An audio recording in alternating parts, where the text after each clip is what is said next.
12. Leaving the hospital via the main entrance and on to Wellington. The following night, my head aches. It is night time. The sky is predicted to be covered in thick clouds, obscuring the stars, while snow is expected to fall just after midnight. I was in the intensive care unit when the sun went down, but there weren't any windows, so I missed it. You could practically say it was black the whole time because I didn't see the sun come up or go down. As I stroll west on Wellington toward Sheffield, I pluck out 2 ibuprofen from my handbag. Roughly 1 mile separates me from my house. Within 15 minutes, if I maintain my usual fast speed, which I always do, I don't think it's worth it to stand on the L platform and wait for the train because of this. No, I'd rather keep going, and that's how I keep warm.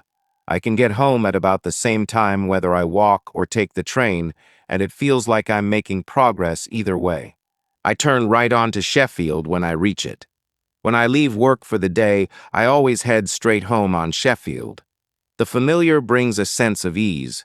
I've been down this path so many times I could almost sleep on it. It's the quickest way to go from the hospital to my house, and it takes me past Wrigley Field, as well as low and mid-rise apartment buildings dotted with stores, restaurants, and physicians' offices. Sheffield Avenue, behind Wrigley Field, is well known among baseball fans as a prime location to grab home run balls. My thoughts are elsewhere. My destination is not on my mind at the moment. I'm not looking down at the ground when I walk. I can see where I'm going, but I'm not paying attention to anything I see. Almost I fail to perceive her. A man's scathing comments fly through the air like darts, and I am about to pass right past in my daze. Keep an eye on your surroundings, please, and I observe. It's not like I've never heard such things said in this city before, but the indifference of complete strangers, the way they act and communicate, shocks me. This guy is probably in his 50s or 60s. Despite his hair loss and the fact that his black suit coat buttons are pulled over a huge tummy, he appears to be wearing fine clothing. As he turns to face a woman, he raises an awful finger that is so near it brushes her nose, uttering the words, "What the hell is wrong with you?" And I mumbled, "Idiot." I can barely make out Nat's horrified expression as she stands there, publicly humiliated and scolded like a child right before him. Her rounded shoulders sagged downward as her complexion turned red and mottled from holding back tears. As she walked past, Nat almost snatched the man's shoulder or trodden on the rear of his expensive leather shoes due to the enormous black duffel bag she was carrying. Something like that, an unintentional and harmless thing. Although it was not the most serious offense, he has made her feel foolish because of it. Her kisses sent a message to my brain. My apologies. As he straightens his suit coat by pulling down the lapels, she shakes her head and mouths, "I'm so sorry." He then walks away silently. Nat appears eager to escape once he leaves. Not that I hold it against her. Her expressions and body language make it clear to me. Like a hummingbird's wings, her eyes dart around, trying to find a way to fly. Trying to slip into a nearby restaurant, she swiftly turns around, but she has trouble getting the enormous suitcase through the door. Going to the door is my next step. From behind, I step forward and hold it open for her. She quickly and casually says, "Thanks," not realizing that I am the one holding the door open for her. Running away from the prying eyes of strangers is all she can think about. My words, "Nat," are the only ones that cause her to pause and look. She then fixes her gaze on my face, as if studying it. Even though the dried blood has been cleaned away, Nat's lip is still swollen today. Ugh, that bruise is horrible. It's getting closer to her eyes, and I can't help but think about the guy who was just laying into her on the street. I don't see how he could have done it given her appearance. She uses compressed speech. Instead of entering the cozy, well-lit restaurant, she says, "Megan," and steps back out onto the pavement.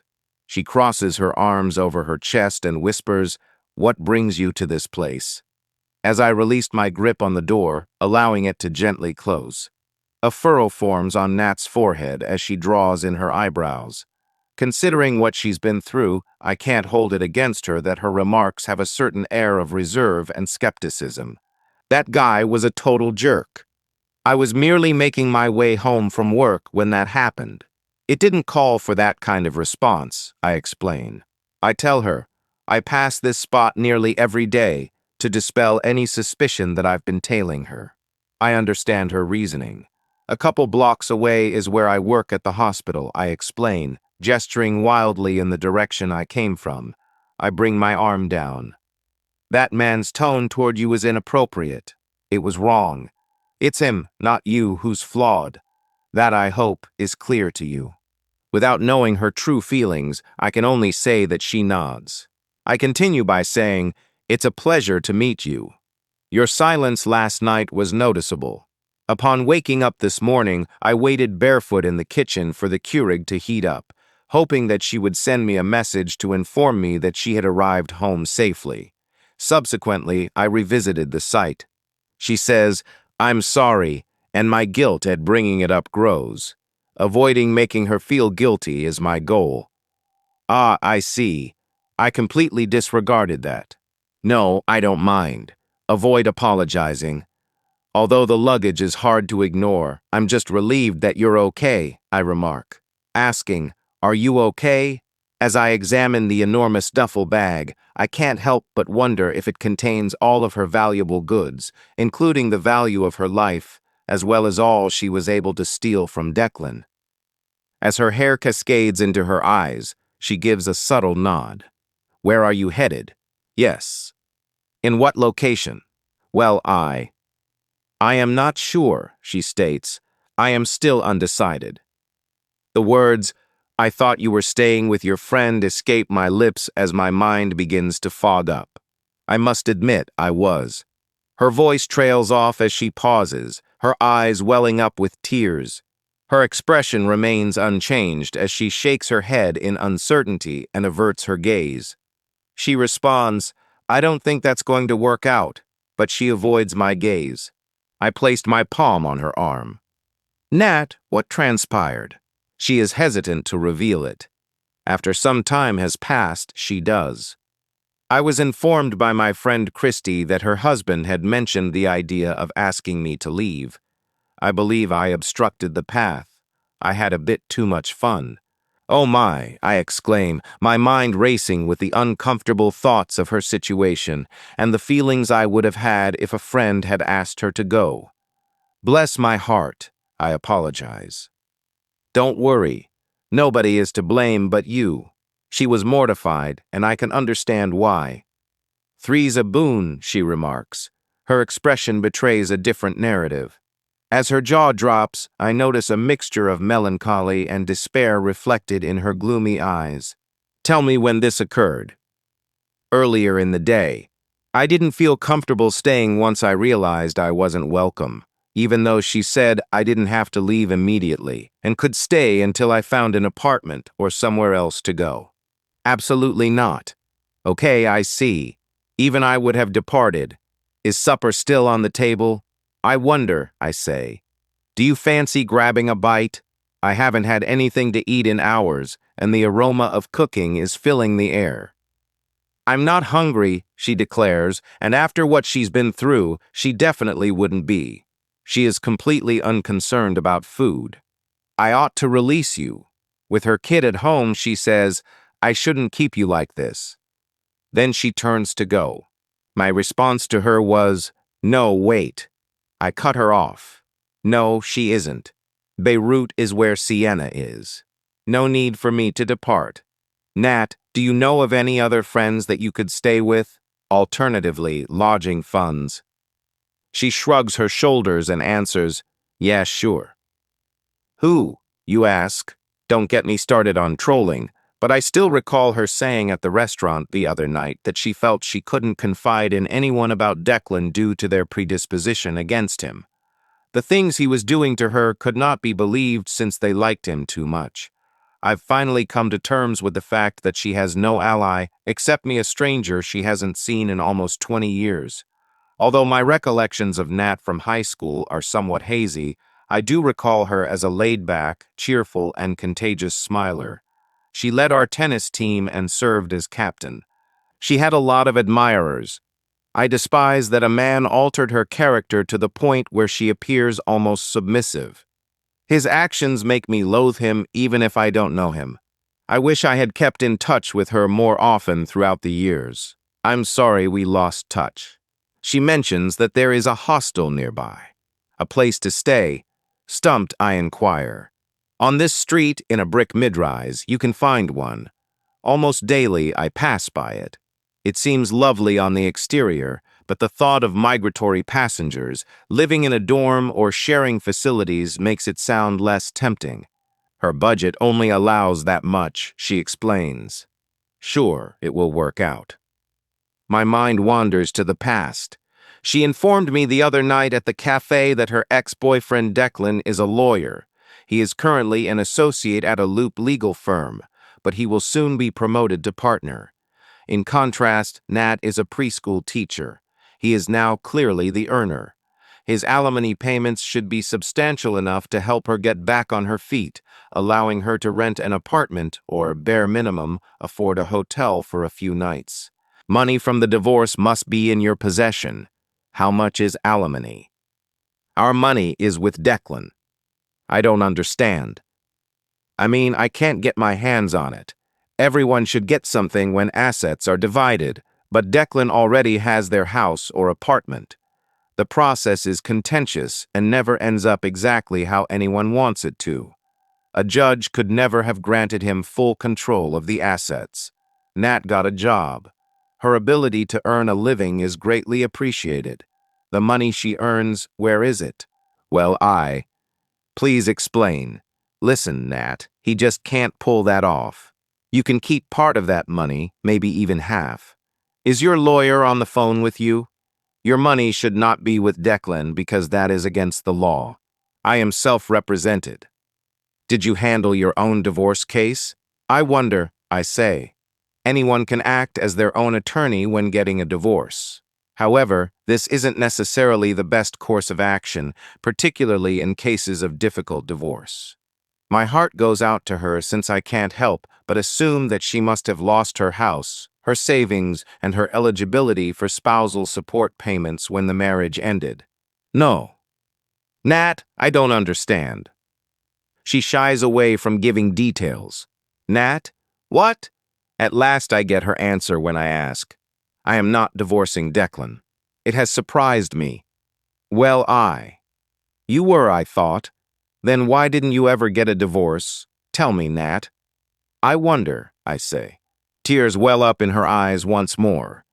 I am afraid. That's why. Worried about his actions and reaction when he realizes I'm breaking up with him permanently. However, he has complete control of our finances while I am deprived of any, she explains. How about a loan? She says, no, as she uses the back of her arm to wipe her nose and eyes. Forget it. He removed that long ago. I grab her elbow and lead her to the building where we can have some privacy. At first, he just gave me cash and told me to buy whatever I needed. It was a luxury not to have to balance a checkbook, pay bills, or even think about money, she adds, her voice subdued. It was a comfort when he assured me that he would take care of our financial matters because I had a lot on my plate already. Later on, though, I requested that he return my debit and credit cards as it's impractical to pay for everything with cash. He denied my request, explaining that I had been careless with my finances. I am untrustworthy. His support keeps me afloat. Now that she's speaking in the present tense, I remember that he didn't always do this, but if I need more money than he offers, I have to ask. Right now, he does this. She remains financially dependent on him, which further isolates her from anyone else. In order to eat, to find a place to stay. He does that because he is a man. It's like being trapped, Nat. It's only one of the numerous reasons why women endure violent relationships or remain in partnerships like yours. In exchange for payment, take cover. For the simple reason that being destitute or bankrupt is a legitimate worry. It was courageous of you to leave him, I continue, extending my hand to take hers. But now we must organize your finances. What is properly yours must be recovered by us. Divorce papers must be filed by you. My attorney is my contact person. She's incredible. Asking myself, why do I always feel scared if I'm so brave, please? She begs, her black eyes pleading. She isn't seeking clarification, but I can understand her fear. She's constantly scanning his every move. I am not in the mood to be courageous. However, she explains as she begins to feel better, I visited the bank a few weeks ago. Instead of having my paychecks transferred into the account Declan and I share, I decided to open an account in my own name and complete the necessary paperwork to have them placed there. Now I'm financially independent. I have been saving, and it's not a lot, but it's some, she adds. That is fantastic. I will be all right. I will overcome this, she declares, even though her expression betrays her true feelings. I have faith in your abilities. Pulling a tight smile, she smiles. She has saved no more than $1,000 if she has only been saving for a couple of weeks on top of her teacher's salary. While a hostel may be less expensive, it isn't ideal, and a hotel in the city could cost $200 or $300 per night. It worries me that women in Nat's situation often return to Declan when they have nowhere else to turn or when they are unable to afford food. Because helping others is in my blood, my mother always said that I was destined to be a nurse. Being home alone with Sienna and Ben tonight makes things simpler. Weekends are my busiest work days. Since I was in need of some additional cash and Sienna was not going to be home anyhow, I had volunteered to work a couple extra shifts for another nurse. In my opinion, it was irrelevant. I feel bad about it now. It will work out, though. Something will be worked out. If the tables were turned, Nat, who I know, would go out of her way to help me. We may stay together, I invite. My proposition has clearly surprised her. Though she initially avoids the subject, she eventually admits, that's really lovely. However, I am unable to request that of you, Megan. That is too much of an imposition on my part. I didn't do it. It was an offer I made. Plus, it's all voluntary. I implore her, please, because I fear the worst for her if she refuses to accompany me. If they did, I would be utterly destroyed. In my apartment, Nat informs me, I mentioned to you earlier that Declan has been seeing someone else. It was you. It was then.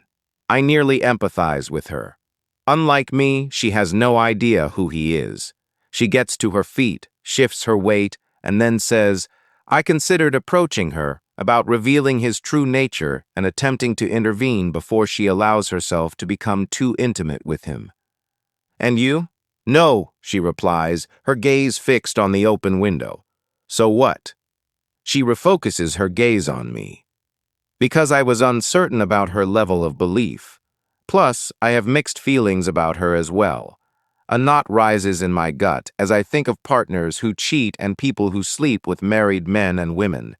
I wonder if they deserve some dreadful fate. Part of me feels it's what she deserves for Declan to hurt her. She pauses thoughtfully. Isn't that terrible? I need to change my way of thinking. No, I respond. Feeling upset is normal. You're not perfect. Things like those cross everyone's minds. They said, I found her. Did you? I think so. In his phone, I discovered her number. After she answered a couple of my calls, I ended the call. There was nothing I could muster to say. She replies, I shouldn't be jealous, but I can tell she is, and I understand why. To this day, he is her husband. He was her one true love. My mouth is watering. I understand her conflicted feelings, hurt, deceived, and simultaneously wanting to save this woman and spare her from the same fate because I would have felt the same way. She changes the subject and asks, tell me again how you and Ben met. As we stand in the living room, the L draws near outdoors. I reassure Nat, it's all right, as she begins to tremble at the sound. It's merely the train. Even still, she needs some time to calm down, focus on the approaching lights, and shift her attention away from Declan and the change in her heart rhythm to the train. It is not his voice. He will not pursue her. At least not just yet. The sofa cushions are placed on the floor by me. As her phone beeps to signal the arrival of a new text message, I stoop down to unfold the sofa bed. I observe as she gives it a cursory glance while she reads the message. Then, as if searching for someone, she puts the phone down and looks outside again. In order to fulfill her request, I wait for the train to go by before responding. We were in class together. I reminisce, remembering the good old days of honors English in junior year. But we didn't cross paths in class. For some reason, I thought he was completely unfamiliar with my identity. I lacked confidence, whereas he exuded coolness. I explained that everything changed when I landed a job at a local frozen yogurt shop. Ben was already a coworker when I started my first shift. Over time, we grew close. To my surprise, he was unique. He wasn't narcissistic about trying to be popular. He was hilarious and nice. Ben and I stayed up late one day to study for our final exams. Because of his tenure, the manager had faith in him to seal the deal. As I look back, I can still feel the enchantment and romance of being in that deserted shop with Ben, lit just by the lights in the front windows. After we finished studying and locked up, Ben escorted me to my car. I'll never forget the moment our hands accidentally touched, and how, in the middle of the deserted parking lot, I timidly retreated, but Ben, in the pitch black, reached out and grabbed my hand, holding it. Experiencing it all is too much. Feeling a tightness in my throat, I can't help but wonder how we went from that stage of our relationship when it was full of love and potential to our current state. With the darkness enveloping her face, Nat reaches for her phone as it beeps once more. Nat, who is it? This time, I ask without thinking about Ben. Declan, she confesses, her gaze shifting from her phone to mingle with mine. All day long, he has been texting. What does he mean? He says he is sorry, insisting that I return home and begs me to forgive him. What was your response? No, I have not. Not just yet.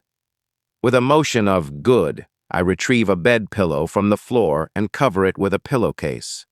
Nat, that's great. I don't think that's the best way to handle it just yet, she said. That unsettles me. I still worry that, despite everything he has done to her, she will return to him. Blocking him is possible, so you won't be able to see his texts. At the foot of the bed, I set the pillow. Ah, I see. As she starts to speak, her unease becomes apparent. With her words, "It made him mad when I didn't reply," I make my way to the window and pull the drapes closed. It really infuriated him. His texts range from pleading for mercy to being aggressive and nasty. Am I able to see? As Nat gives me her phone, I ask, my attention returning to her. The other night, my darling, I am terribly sorry. Your pain was unintentional. My entire day has been consumed by it. Because of what transpired, I feel terrible. Give it up and go home. This is my chance to make amends. This will not occur again. My heart aches for you. If you choose, I can attend treatment sessions. Let me see what I can do to help you. In treatment, we may be a team. Marriage counseling. This would benefit both of us. It is possible for us to return to our previous state. You are on my mind always, darling. Without you, I am nothing. Somehow, I am unable to eat or sleep.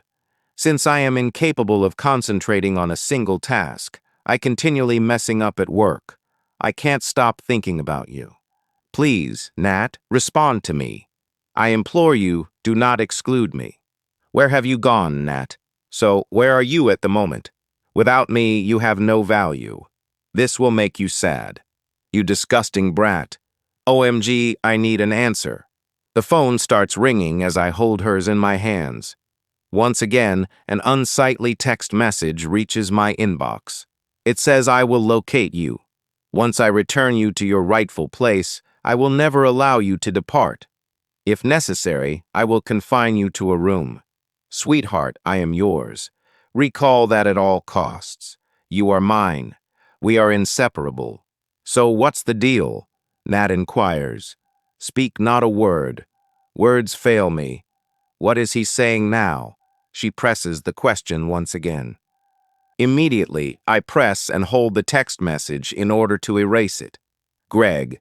After she realizes what I've done, she asks, "Nothing important to observe."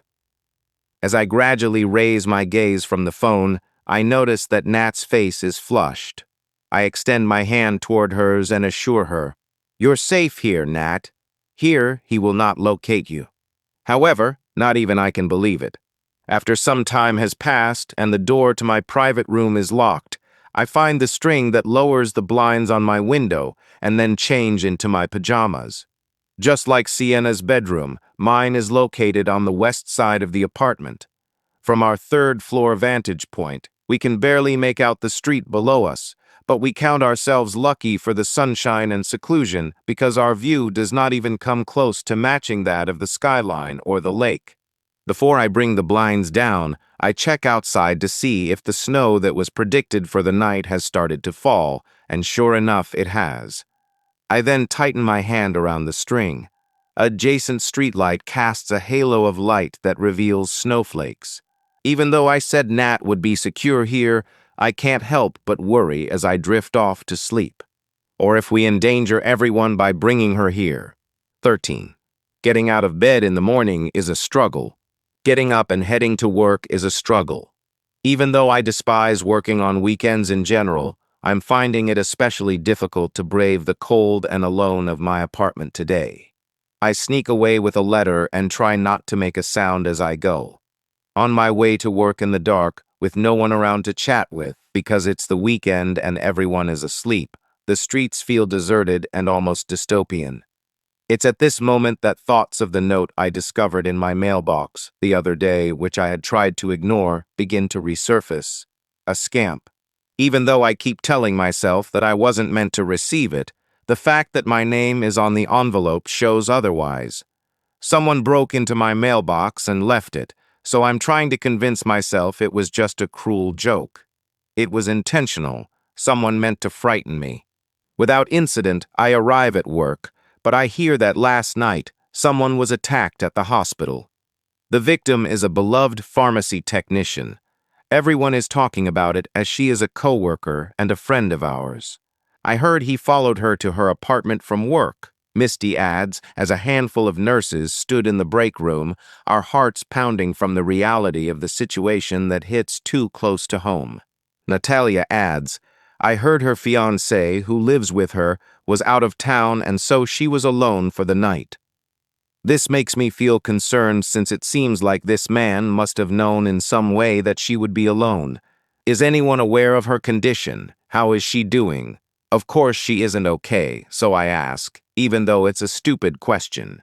It makes me wonder why it was Hannah and not me. She is young, sociable, and a bit shy, but she left the hospital last night and walked home alone, just like I do every night. It was equally possible that it was me. The police will accompany Mr. and Mrs. Beckett into Caitlin's room when visiting hours start. Megan Michaels, everyone asked. As I nod in response, my anxiety levels rising, I sense that one of the men is dressed like a detective. It is just 9 minutes into the workday, and the day is off to a bad start. Someone came to see Miss Beckett the other day, according to Mr. and Mrs. Beckett. Yes, I respond. Indeed, it did. This individual embodies the traits of a serious and reclusive investigator. Height-wise, he's about par. A dark outfit adorned with a hip holster conceals a firearm. Unfortunately, it isn't until he inadvertently shifts the front panels of his coat that I notice the gun. His eyes are watchful and vigilant as he informs me. We've gone through Miss Beckett's phone records to see who she was in contact with over the last couple of weeks. I shift my attention from the gun to watch him. Here are some photos of the man that was here. I'd like to see if you can see him. When he asks, would that be okay? I start to second-guess my decision to tell them about the man. I start to feel like I should have kept quiet and avoided this whole mess. Certainly, I respond, my voice cracking with exultation. However I can be of assistance. Is there a calm place where we can have this conversation? Yes, I respond. I take the investigators to a private room where families can go to grieve. One of the detectives tells Mr. and Mrs. Beckett to wait with Caitlin there until we return. He then orders Mr. and Mrs. Beckett to leave. I take a seat at a table across from the detective after he orders me to do so in the room. The other man stands behind me, which is awkward for a number of reasons, not the least of which is his enormous stature. A photo lineup is set up on the table by the detective, and I see this process. There are 6 pictures of men standing before me, and they all appear very much the same. But I can only focus on one of them. Like the others, this mug shot is taken from the front, with a featureless wall behind the subject to keep the focus on his face. Although this is clearly a mug shot from the shoulders up, I can only make out the white undershirt's collarbone and his angry, empty eyes. He's wearing his own clothes else. My gut feels constricted. What is it? Guilt or fear? I'm confused. My words will lead to charges of attempted murder against this man. His troubles will begin the moment they track him down. He'll face charges and likely go to jail. I can tell he isn't a decent man since he has a history of arrests, which leads me to believe he has broken the law at some point. Can you identify any of these guys? I take up the photograph. I cup it in my palm and study its features. Its dark, curling hair, its icy blue eyes, and a tiny tattoo on his neck that went unnoticed until now. This is the one. Are you sure? Yes, I respond. Trust me, I'm certain. He's the one. He plucks the photo out of my hands. Michaels, I am grateful for your assistance. The remaining photographs are gathered by him. We've achieved our goal, he declares. Go for it. I stay for a while. I consider returning to Caitlin's room to conceal this information, but it feels like a wasted chance not to inform the authorities about Jackson Beckett. Mrs. Michaels, is there anything else you need? His gaze meets mine as he senses my reluctance, and he asks, I'm certain it's insignificant. A simple miscommunication. He takes a seat on the chair and calmly unfolds a manila folder containing the images. He speaks in a confident yet encouraging tone. Just tell us and we'll make a decision, she said. Nodding, I acknowledge the statement, but I'm not sure if it's the correct choice or the appropriate thing to do. It's hard for me to say whether this will hurt me in the end. I inhale deeply.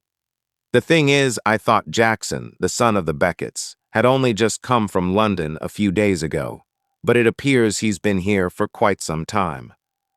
How are you aware? He educated me. Even if he has understood it at this point, I have no idea. During our conversation, he casually said that he and a friend spent last weekend at Promontory Point, even though his parents are aware that he was in London and didn't arrive until midweek. It might not make a difference. The Becketts are unable to sleep due to the immense tension they are experiencing. I just don't understand why he would pretend to be in London when he is actually here in the city, I add, taking a breather. It also appears that he and Caitlin are at odds with one another and even harbor animosity. The lack of empathy. How are you aware? I was told by Mrs. Beckett. The cop gives a slow, deliberate nod. He reaches into his pocket and presents me with a business card. Anything else? Give me a ring. Returning to Caitlin's room solo, I slip the business card inside my scrubs and try to meet the Beckett's gaze, but I'm too embarrassed to do so at first. Have you recognized him? Mrs. Beckett gets up from the edge of the bed and asks as I enter the room. Right now, Jackson is here. Standing leaning against the wall, he must have arrived while I was away, but I still can't force myself to look at him. Was he a man in the photos? When I say yes, she flushes and puts her palm to her mouth. Just who is he? Are you aware? I inquire because I'm curious as to whether the Becketts are aware of anything I'm not, perhaps because they've seen the photos the cops showed me earlier. Inaudible, Mrs. Beckett merely nods. An ex-con named Milo Finch is mentioned by Mr. Beckett. The police wanted to know if we were familiar with him and if we had any information about his possible contact with Caitlin. Neither did we. He has broken his parole in the month since he was released from prison. Without authorization, he departed from California. His parole officer never heard from him. He has been sought after by the authorities. As Mr. and Mrs. Bray Beckett look at each other, Mrs. Beckett returns to her position at the foot of the bed and reaches out to grasp Caitlin's hand. They believe he tracked her across the nation and tracked her down to this location. Then, completely out of the blue, Mrs. Beckett says, "I keep wondering if he isn't the same man you see on the news, the one who's been attacking those women." "How surprising." "He's not," Mr. Beckett says, seemingly knowing, but in reality, he is only speculating. "How on earth are you sure?" "No, Amelia, it's not the same. The other ladies were victims of domestic violence. Although Caitlin was forced from a bridge, no evidence of sexual abuse was found. Perhaps, though, she escaped him, Tom. Maybe he even trailed behind her to that spot. I think about it a lot. One could reasonably assume that it is the same man. What Mrs. Beckett and I started talking about earlier has some merit. Do you really believe that Milo Finch was the one who led Caitlin to the bridge that fateful day? Are you under the impression that he shoved her?" "Yes, Mrs. Beckett responds. "I am. Perhaps he has been the one to rape those ladies. If the cops can just track him down, the investigation will be over. What I just said on Jackson is irrelevant. Milo Finch is going to go to jail. It will be a jury that finds him guilty. Once the authorities track him down, everything appears to be set in stone. As I make my way toward the nurse's station, I emerge into the hall. Listening to the words Megan, I quickly turn around to notice that Mr. Beckett has trailed behind me, seeming much older and less neat than when he initially showed up at the hospital more than 7 days ago. "I need a moment to talk to you." "Of course, P. That voicemail I played for you earlier from Caitlin," he says, drawing near, and I suddenly remember how pertinent it is, the desperate appeal, "Daddy, I'm going to get into some trouble. Please assist me." After making sure the glass door separating Mrs. Beckett and Jackson is shut, he turns around to check that they are indeed still in the room. I fight the want to pull away as he shifts his gaze to me and leans in even closer. "I was thinking we could still maintain our privacy. This communication holds some significance, considering what we know now, but it will not assist the police in locating this man, and I prefer that Amelia not learn that Caitlin requested assistance and that I ignored her." "Certainly," I respond. "Just do what you want." A smile forms on his face, but it stays hidden from view. A hand is placed on my arm by him as he extends out. "Megan, I am grateful. I pray that my request does not make you dislike me." "No, no way," I reply, and then I do. He comes across as unsavory due to the request. "I see your point. It would be meaningless right now, as you mentioned." I track down Milo Finch on my phone as I'm walking home. Milo Finch, a convicted sex offender and ex-restaurant owner, received a 5-year prison term for possessing child pornography. Once again, I remind myself that he is not a decent man. Reporting him to the authorities shouldn't make me feel bad. Still, I'm curious about his current whereabouts. When the cops track him down, I'm curious if they'll inform him that I was the one who recognized him. 14. Sienna calls that night on her way home from work. She says, "You won't believe it," with a voice so excited and high that I can almost see her grin over the phone. "What?" "I wonder," I say. I usually help her get dressed while she's with Ben, so I'm in her bedroom doing that now. Right now, Nat is in the living room. Everything was a pleasant difference to have someone else prepare my dinner when I returned from work. She had everything ready and waiting. I pondered what might possibly prevent Declan from discovering her while we ate our meals at the cramped kitchen table and discussed how I would assist her in her search for an apartment once she had saved up enough money. "Dad has tickets to Dear Evan Hansen." Then Sienna starts screaming into the phone. "Nice seat." I compress, and air escapes from my body in a balloon-like fashion. I believe he did, of course. The exorbitant price of the tickets made me think that I would only acquire them on special occasions like Christmas or her birthday, rather than on a random day. Know when the show is? I wonder, I say. Tomorrow night, Sienna shouts. I can't believe it, Mommy, he says into the phone. God, this is nuts.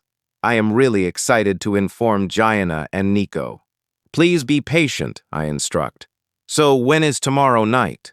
Look, Sienna, tomorrow is Sunday. Then you return home in the afternoon tomorrow. I know, she replies. In order for us to go, Dad said I should phone and ask if I can stay the night with him. He offered to take me to class on Monday. Nothing is required of you. Please, Mommy, she implores. One night is all. I'll be back home on Monday. All right, I respond after a brief pause, since I am left with no other option. If I turned down dear Evan Hansen, Sienna would despise me. No matter how much I tried, she would never forgive me. This is just a short-lived Broadway and Chicago production. There will be no such opportunity for her again. This is something that Ben is aware of. It could be a mere accident that he scored tickets for a Sunday night, or it could be an intentional plot to turn Sienna against me, separate her from me, and irritate me. She adds, "You're the best," as I go into her wardrobe to get her soiled laundry out of the hamper. The next time I decline your request, just keep that in mind. As I take items from her hamper, she says, "I will." Then she lets slip, "By the way, Dad has a girlfriend." Finally, I take her things. The way she says it, "Dad has a girlfriend," is as casual as if she were informing me that she needs to study for a chemistry test or arithmetic assignments. I step back from the closet and crouch down on the edge of the bed to collect myself. She then proceeds to say, "You can't be all but third about it, Mom," apparently in response to my moment of silence while I process her words. "It was you that filed for his divorce." I grimace. I wish I could stop Sienna from hanging out with Ben for reasons like these, but alas, I am powerless to do so. Ideas pop into her head from him. She is brainwashed by him. I had a divorce from Ben because he said things like, "I want to buy you tickets to see dear Evan Hansen," which he uses to win her over and ultimately sway her in his favor. I did, but that's not all there is to it. Saying, "You know I hate that word," while I explain it. "So what's the word?" she inquires. "Beetroot it." The phone makes Sienna's scowl at me seem almost palpable. "Are you having a breakdown?" After a little pause, she inquires. "No, but please stop saying it," I implore her. "No, Mom, it's not about Butt-Thurt. In regards to his fiancée?" "I see." "No," I say, returning to the closet as a diversion. "No worries. Ben should have just told me about his girlfriend and given me time to think about it without Sienna listening in." "Will she be joining you tomorrow night?" I inquire. I can envision that. At the stunning Nederlander Theater, Ben, Sienna, and that girlfriend posed for the obligatory selfie beneath the marquee on Randolph Street. "No," Sienna responds. Even though he only has 2 tickets, he insists on taking me. I suppress a smirk. How kind. What does she have to offer? I wonder, I say. "I dunno," Sienna replies. "All right, guess what? Can you see her now?" "No, I met her the last time I was here. I just wanted to let you know." I respond with a "oh," but my true intention is to inquire, is she pretty? Is she more attractive than I am? How did they cross paths? Now I can't stop thinking about it. Since when did they start dating? But I keep my lip buttoned. Personally, I don't care.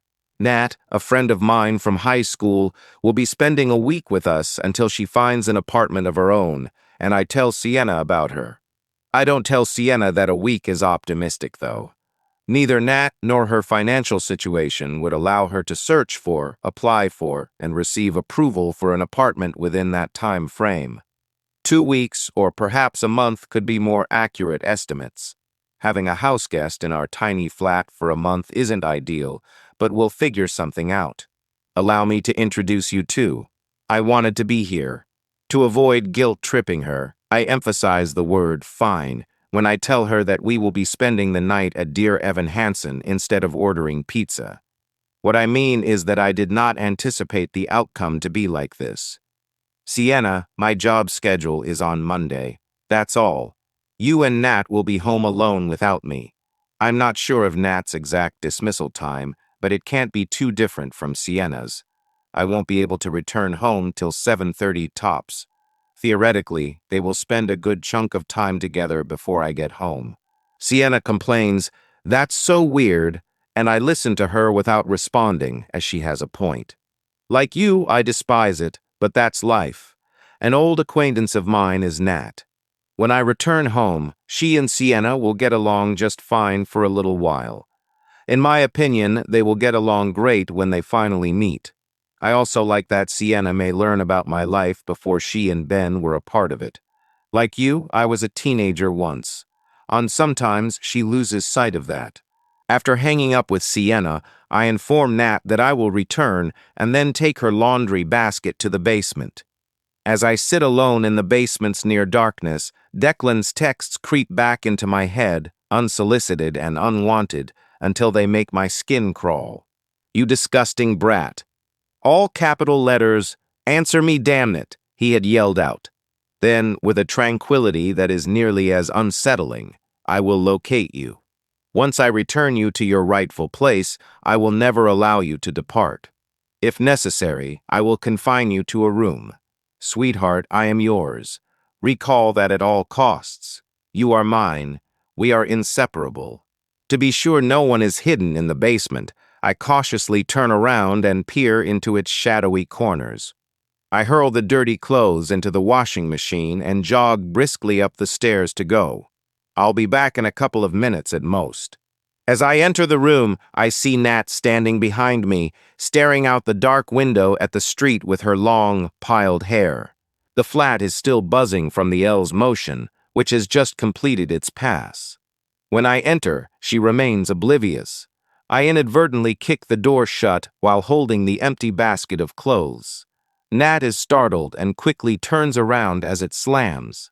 At that moment, I notice that she's looking guilty as she glances down at her phone, which she removes from her ear as she turns to confront me. Pale, she seemed to have believed she had additional time. I furrow my brows in surprise. "For whom are you conversing? I wonder," I say. "As far as she's concerned, nothing. Just an incorrect number." I refuse to trust her as she raises the phone to her eyes in order to hit the end button. I have my suspicions that she is not being truthful. Nobody is to blame. Deep down, I know it's Declan, and she contacted him as I walked downstairs to put the clothes in the washer. I'm sad, not angry. She breaks my heart. One study found that victims of domestic violence return to their abuser an average of 7 times before finally breaking free. No less than 7 times. It was merely one individual, she continues. One named Justine was the person he claimed to be seeking, she stated. Okay, I'll agree to that. He must have dialed the wrong number. I wait before I ask. For a moment, I pause. I bring the washing basket down to the floor in an attempt to appear understated. "Did Declan get in touch with you again? Can you spare any more texts?" She quickly whips her head around and shouts, "No," as she looks away from me. Enough with the texts. Even though it's only been a short while since we last spoke, I can't help but wonder how many times Nat has returned to him, even though I know she has at least once. Doubting her is not my responsibility, though. As a friend, I'm here to lend her my support. "Good," I respond. "It's good. That's good to hear. How about a glass of wine?" "I would really enjoy some," she remarks, setting her phone aside. The rust-colored armchair is broad and comfortable, so I ease myself onto it. I tuck my legs under and ask, "You never told me how you and Declan met." Nat goes silent, and I quickly come to regret asking.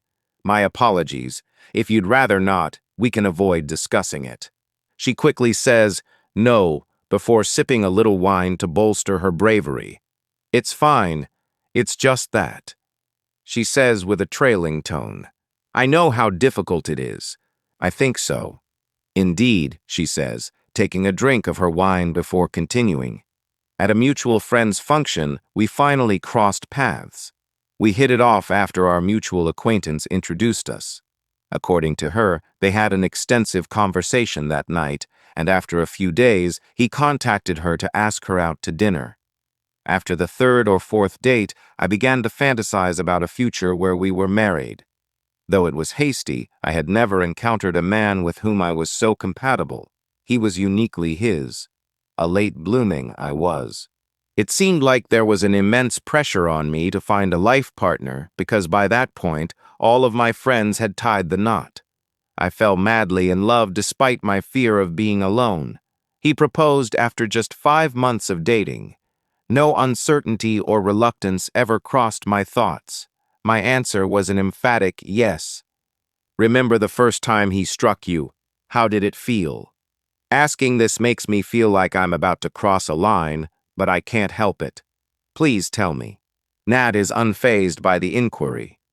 "It was instantaneous," she recalls after pausing for thinking, "hiding in plain sight.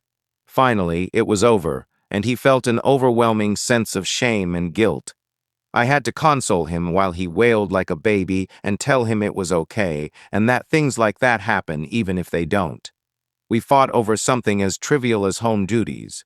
We had only been married for a short time at the time. I was about to say something foolish to get my point across when he turned around and slapped me as he walked away in the midst of it all. I can't decide if we were more shocked or horrified. And then it occurred once more. I think so, although it may take some time. When they first started happening, I could almost believe that each one was the last because of how rare they were. As time went on, they became more consistent, and he was transformed by them." She brings the wineglass to her lips, her expression one of intense frustration and anger. "He realized how powerful it made him to make me feel small," she says, her voice carrying an air of catharsis. She says she won't use it as a cup. "Every time it happened, I could find an explanation. He'd had a rough day. A trial was rejected. Someone else was selected as a partner instead of him, or a client sacked him. My mantra at the time was, 'This will never happen to me again.'" Have you any second thoughts about getting married to him? I wonder, I say. After all that she has gone through, she really must. One thing I do know is that she's still head over heels for him. Once in a while, absolutely. Unfortunately, I was unaware of his identity when I did. She sips her wine, savoring every last drop. "Could you like more? I wonder," I say. "No, thank you." Stooping down, she places the empty glass on a nearby table. "So what's on your regret list?" she inquires. She had every right to inquire, tit for tat, but the scope of her inquiry surprises me. Because I don't know what to say, I'm keeping to myself. If I told her I didn't regret anything, she might believe me. However, being forthright and honest with Nat is the least I can do in light of what she has revealed to me in the past few days. I drink my wine slowly. With the glass down, I confess, I do have regrets. However, my greatest regret is unrelated to Ben in any way. I did something bad a long time ago, I admit. Even though I have, Nat recoils in horror, as if she doesn't believe the flawless Meghan Michaels could ever do anything wrong. My secrets are no different from anyone else's. What? When I tell you, you're going to think the worst of me. I opt not to. That would never occur to me. Because I don't want this to affect her opinion of me, I bite my tongue tightly. With her marriage to Declan, though, Nat has been very forthcoming with information. Since I have faith in her abilities, I will confide in her. It will be therapeutic to finally break my silence and release the weight of this long-buried secret. I've kept this a secret from everyone, I declare. Apart from myself and a certain attractive blonde who purchased a drink for me at Guthrie's in May of 2007, the statement reads, I will not go into further detail or explanation. Even if Nat can figure out what I mean mathematically, I still tell her. It had been weeks since Ben and I were engaged. We had argued. I can't even put my finger on it now, but I do recall that we both shouted things we didn't intend, and that it gave me a peek of the careless, sensitive, easily angered man he would later become. At the time, I really believed what I said when I informed him I no longer wanted to be married to him. I was fuming mad, and the fact that Ben did nothing to dissuade me only made matters worse. In his casual acceptance, he mumbled something about how it was likely for the best. Even went to the extent of returning the engagement ring to him. The dinner hall turned me down for a refund when I phoned to inquire about it. The wedding was still a few weeks away. I was devastated, I declare. I went to a bar by myself to drink and wallow in self-pity after calling friends to ask if they could come over to console me, but no one was available so quickly. She says Guthrie's, and I answer with a nod. To Guthrie's. Just off Addison, not far from Siena and my current residence, is this charming little unassuming bar. Even if my recollections are jumbled and incomplete, I can't help but think about that night whenever I pass by it. I also have no idea what time it is or whether my imagination has fabricated any details. So far as I can recall, he was awesome, relaxed, modest, and affable. I enjoyed our conversation. I don't remember a word we spoke, but he put me at ease and I felt just at home.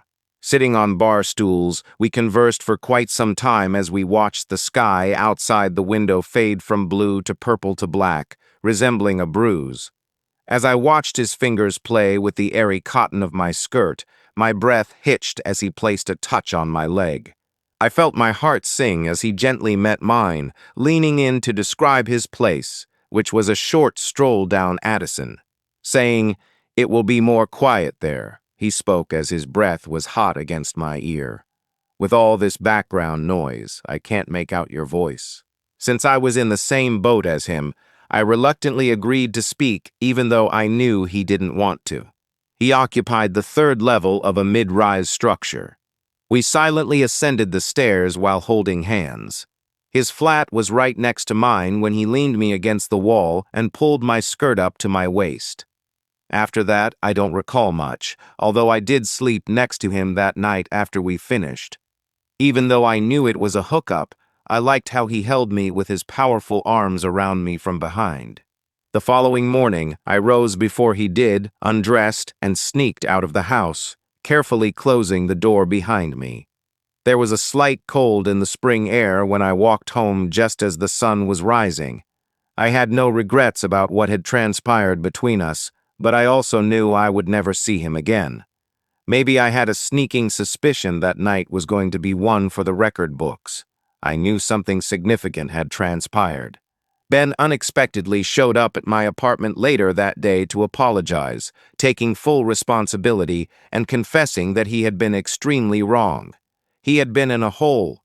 His actions were forgiven by me. We made up and kissed. The banquet hall was still available when I called to confirm. The ceremony had been postponed. Ben and I exchanged wedding vows 3 weeks down the road. I took a home pregnancy test 2 weeks later and noticed 2 faint pink lines. There was a 5,050 chance that the baby wasn't Ben's because Ben and I hadn't exactly been celibate, but I was still burdened by guilt and what-ifs. I had a little opportunity to admit what had transpired. I made a hasty decision while we were on vacation, and Ben may come to terms with it and forgive me in due time. Yet I kept it a secret from him. Because I didn't tell anyone, the opportunity passed. It was after Sienna was born that I took her and Ben's toothbrush to a lab. I got them checked out. They hadn't a chance. I swore I would never tell either of them, and eventually I forgot they were not connected biologically. The falsehood that Sienna's blonde hair was inherited from Ben's mother began to sink in. I spoke the phrase so often that it became automatic whenever someone brought up the difference between Ben, Sienna, and me. Thank you for informing me. But that was a long time ago, Megan. I'm glad you trusted me enough to tell me, Nat whispers, her voice barely audible as she moves on.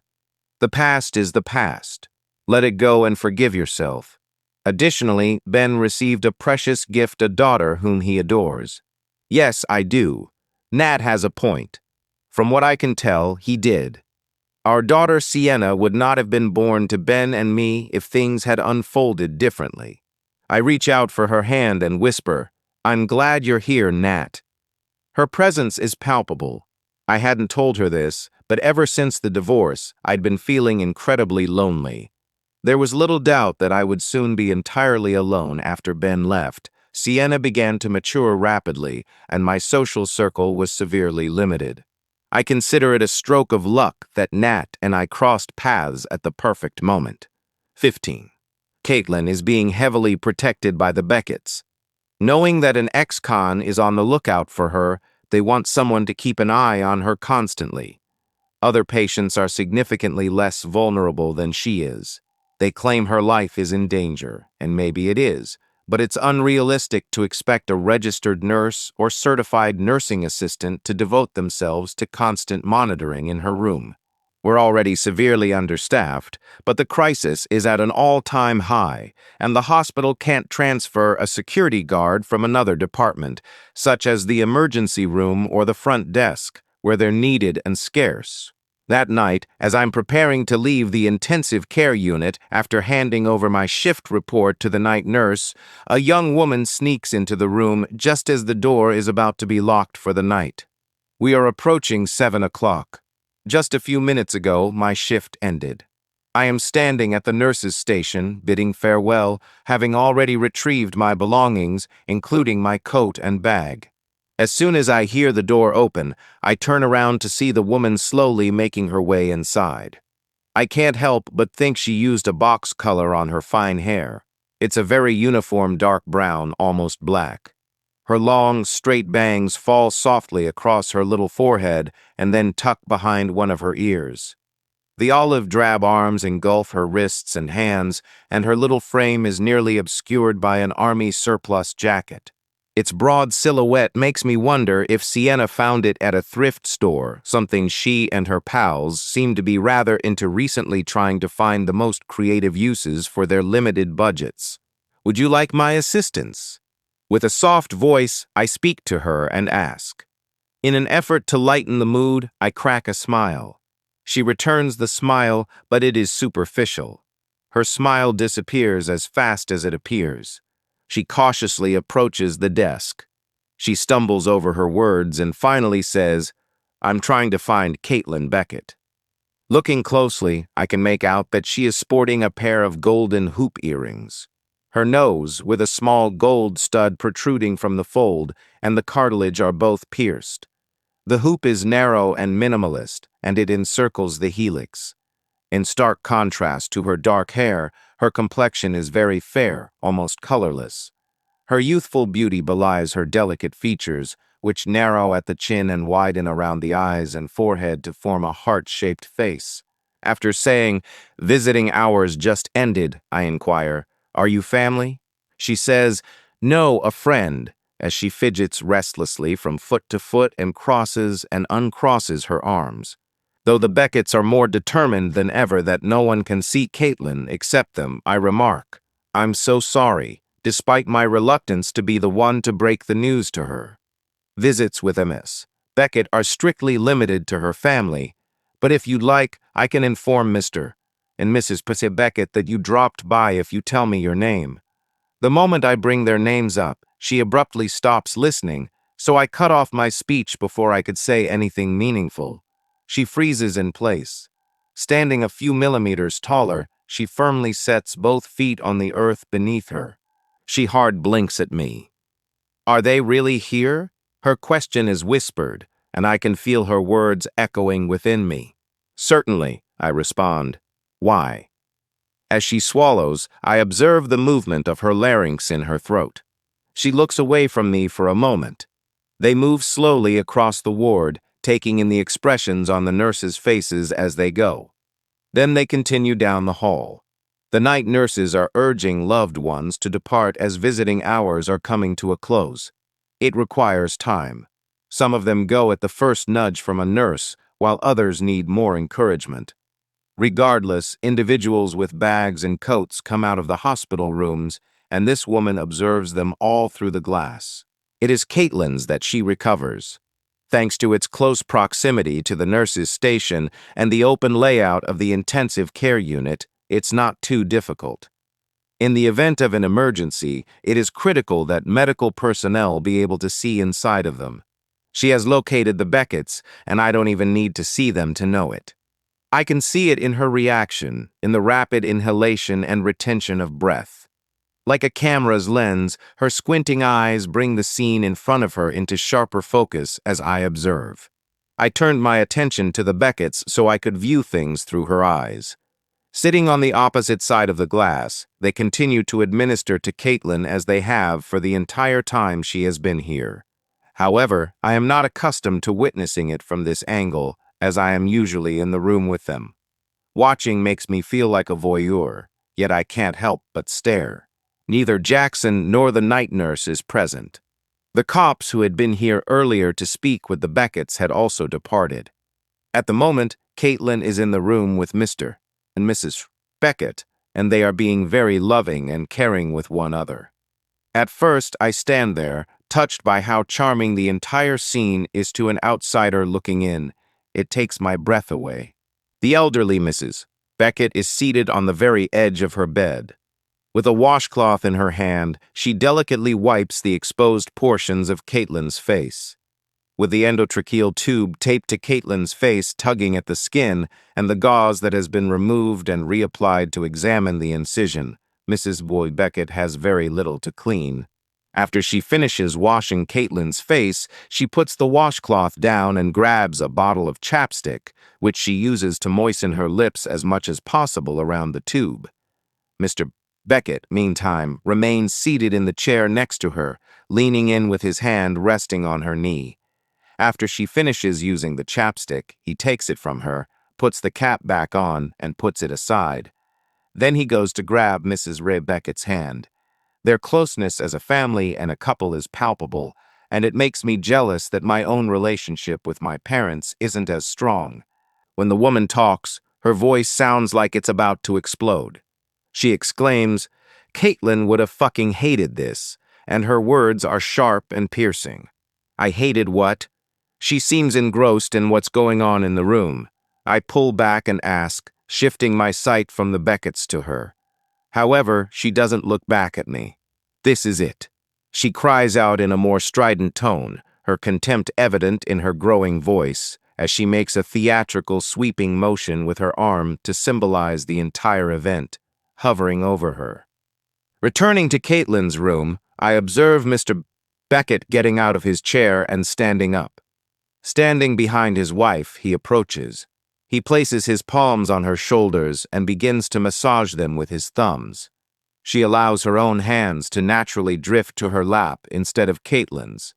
After spending days upon days here, tending to Caitlin, sleeping in the waiting room, or more likely, not sleeping at all, she slumps back and leans onto him, her fatigue showing. Mr. Beckett addresses her in some way. Even though I can't hear him, I can see the movement of his lips and see her firm head shake as she says no. I can tell he's trying to get her to go, to sleep with him at home. However, she is not going to accept it though. Looking into the eyes of this young woman, I return my gaze to hers. Who could possibly despise this? I wonder, I say. I can understand why she would be embarrassed by the fact that she was unconscious, using an adult diaper and peeing into a bag. However, her intention is different. Her gradual head movement tells me that she is staring at me. Beware of their deceit. Their show. It's not true that they are who they claim to be. I detested my parents, Caitlin. In particular, her mother, but also both of them. If she realized what was going on right now, she would die. My gaze returns to the room. It is now Mr. Beckett's departure. He's turning away from Mrs. Beckett as he puts on a coat and heads out the door. While Caitlin rests, Mrs. Beckett continues to sit by her side, shifting a pillow and bringing the thermal medical blanket up to her neck. I can only picture how much Mrs. Beckett is enjoying her last moments before being sent to the waiting room by the night nurse. It won't be long now. If it weren't for the glass walls and the nurse's station so nearby, it would be easy to suffocate an unconscious person, though most of the time, everyone is so busy they wouldn't even notice because she draws the blanket higher than I would. Only the piercing beeps of medical equipment alerting to changes in blood pressure, pulse rate, and other vital signs might get anyone's attention in this room, and even then, those are usually just false alarms that don't need serious medical intervention right away. I circle around to confront the woman about Caitlin's intense animosity for them. The problem is that she has disappeared. As I force my way out the main entrance of the building, a gust of frigid air hits me. My coat is with me. I can't bring myself to slow down and put it on, so I hold it in my palm and grasp it. That would necessitate time, valuable seconds that I am uncertain of having. As my breath catches in my throat, I bolt out the door, temporarily disoriented by the sudden blast of icy air. My gaze darts across the street. She may have already abandoned ship. By now, it could be too late. Wearing a boxy, cropped cardigan over my scrubs keeps my arms warm, but the cold wind blows right through the weave. I race down the ramp from the parking lot to Wellington, scouring the sidewalk and street for the woman's jacket.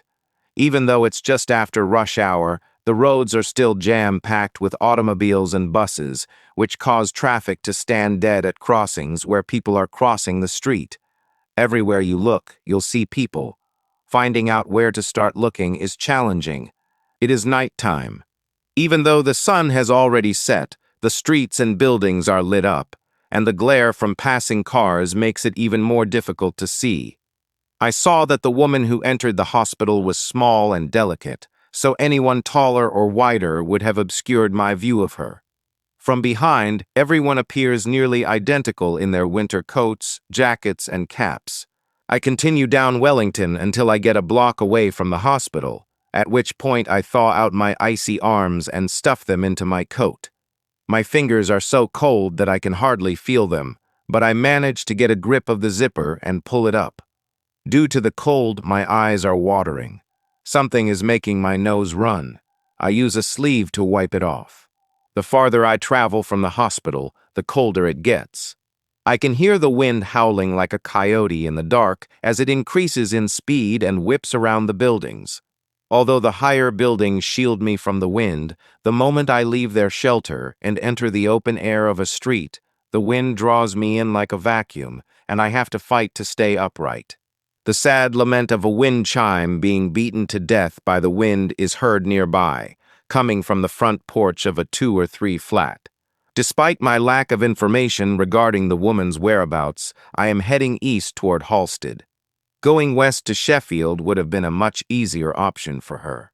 I make an educated estimate, and it turns out I was correct. Among the tiny group of individuals waiting for the light to change to green at Halstead and Wellington, I can make out the jacket that was once worn by the soldiers. I am anxious that the light will change red again before I reach my destination, or that the heavy traffic turning right onto Halstead will prevent me from crossing the street. Even though pedestrians have the right-of-way, automobiles, particularly those in a hurry to get home during rush hour, don't always respect that. Feeling relieved, I start jogging as soon as I reach the crossroads. A woman's gait is swift. Her head is lowered, her hands are in her coat pockets, and the hood is pulled over her head. I keep my gaze fixed on her while I observe from behind. Her nearly black hair is exposed as the hood of her coat flies off as I observe. The hood rips right off when she reaches for it with her bare hand, but no amount of tugging helps. The wind makes short work of it. Now that we're sloping forward and leaning into the wind, we're making progress, but it's still not easy. My cries of "excuse me" fall on deaf ears. Somewhere behind me, between the Wellington and Halstead crossroads, the wind picks them up and carries them away. It still doesn't work, so I try again, this time almost shouting. I had to force my way through at least 6 individuals in order to try to catch up to this woman. Even though I'm closing the gap, I'm breathing heavily from exertion. I manage to pinch the back fabric of the woman's jacket just slightly as I reach out for her arm, but she's walking faster than me. The very act of being touched is enough to captivate her, causing her to pause and redirect her focus. She seems to be under the assumption that someone accidentally touched her at first, but then she sees me and her eyes widen in surprise and recognition. On the sidewalk, she stops dead in her tracks and turns to look at me. "You're the nurse, aren't you?" That's what she says. I give her a knowing nod as she crosses her arms, her hair billowing out behind her like tentacles of an octopus. "Tell me what you're up to. Are you keeping up with me?" She asks with astonishment as we stand as two rocks in a rushing river, blocking the flow of water while people walk past us, seemingly unconcerned. "No," I respond, ashamed by the charge. "So what's your current activity?" She asks with a touch of wit. I look for expressions. "How quickly you departed. Unfortunately, I was unable to ask you." "Oh, so you're planning to follow my lead?" "I think so." I apologize. I feel foolish. I ought to have clarified that I am indeed trailing you, but not in the manner you anticipate. "Are you sure you know what you want?" As I lower my voice, I inquire, "Who are you? And how are you acquainted with Caitlin?" She continues, "The fucking police? What are you?" "No," I respond, my voice dripping with disapproval. "All I am is a nurse." I had no idea nurses were so inquisitive. She looks at me for a moment, and I have my doubts that she will return my query. It seems like she's about to ignore me, turn around, and go. "She was living with me," she adds later. "What was Caitlin doing?" Her response, "No, Princess Kate, makes me feel stupid." Of course, Caitlin. She's making fun of me. "You lived together?" "Yeah," she responds. "I was seeking a roommate, and she discovered me through an online ad." "So you've never met her before?" "No." "How was sharing a home with her like?" "Very well. She was really anxious for the past 2 weeks, I suppose. Her phone was no longer answered. She said collection agencies when I inquired who she was trying to avoid, and I could be right. She would disappear for days at a time, leading me to believe she was permanently absent, only to return suddenly. Where would she end up? Then she shrugs. "I believe she was in a relationship," she explains. "Maybe she was his guest." "Does that satisfy your curiosity?" she inquires. She disregards the response. I instinctively reach out to stop her by placing a touch on her arm, but she quickly shrugs it off. She starts to walk away. As I withdraw my hand, I apologize. "No, that's not everything. Please tell me what you were referring to while we were in the hospital. To the point where you claimed Caitlin despised her parents. Can you clarify what you meant?" In a manner similar to Sienna's, she rolls her eyes. "Come on, it's not that complicated." "Yes, I see your point." "I understand," I respond, speaking quickly out of fear that she may become bored and attempt to leave before we finish our conversation. I ought to have asked the question differently. Simply put, I was taken aback. "You can tell Mrs. Beckett loves Caitlin by the way she talks about her. I had no idea they would be so antagonistic to each other." "Oh, I see. You were mistaken." The woman then walks away. However, she swiftly pivots around and deadpans. "You're really concerned about someone unauthorized entering Caitlin's room. However, what if the threat is already there within?" My belief is not that Mrs. Beckett shoved her off the bridge. I am well aware that the authorities will apprehend Milo Finch if they are able to locate him, so naturally I do not believe that. Still, I get a twitching of the jaw. Someone cuts off my voice. I respond silently. I can only stand by and watch as she spins around and vanishes into thin air once more. At that very moment, a wind gust arrives. A gust of cold wind rips through my hair, and then brushes against my skin as it slides down my coat's neck. I raise the hood of my coat and pull the zipper up higher. Someone is yelling my name from behind me. My name is Megan. Then I turn around. People are milling about on the sidewalk just behind me. They dash across the street in a mass as soon as the light turns green, heading straight for me. Upon Mr. Beckett's breakthrough from the throng, I take them all in, carefully studying every face blown by the wind. Watching his self-assured stride, navigating around onlookers like he's immune to the chill, makes my heart race and my legs go weak. At my approach, he says, "I thought that was you, but I wasn't sure." His gaze follows the woman's as she walks away, and I can't help but wonder if he recognizes her. "I saw you from back there," he says, gesturing dismissively toward somewhere behind him across the intersection. I can't help but wonder, from back where? Do you know how long he had been observing me? Did he notice that we were chatting? He regains eye contact with me. "Is this your way home, Megan?" he says with a smile. Even when I make an effort, the cold and anxiety cause my voice to quiver. I reply, "Yes," even if it's not really true. Evidently pleased, he smiles once again. "Our paths can cross thereafter. I'd be happy to have company if you came this way." My saliva thickens as I forcefully swallow. "All right," I say, my chilly breath evident as we turn and stroll down the sidewalk side by side, a little too close for my liking due to the throng. "Does this describe your typical alone trek home?" "I think so. A brief stroll will do.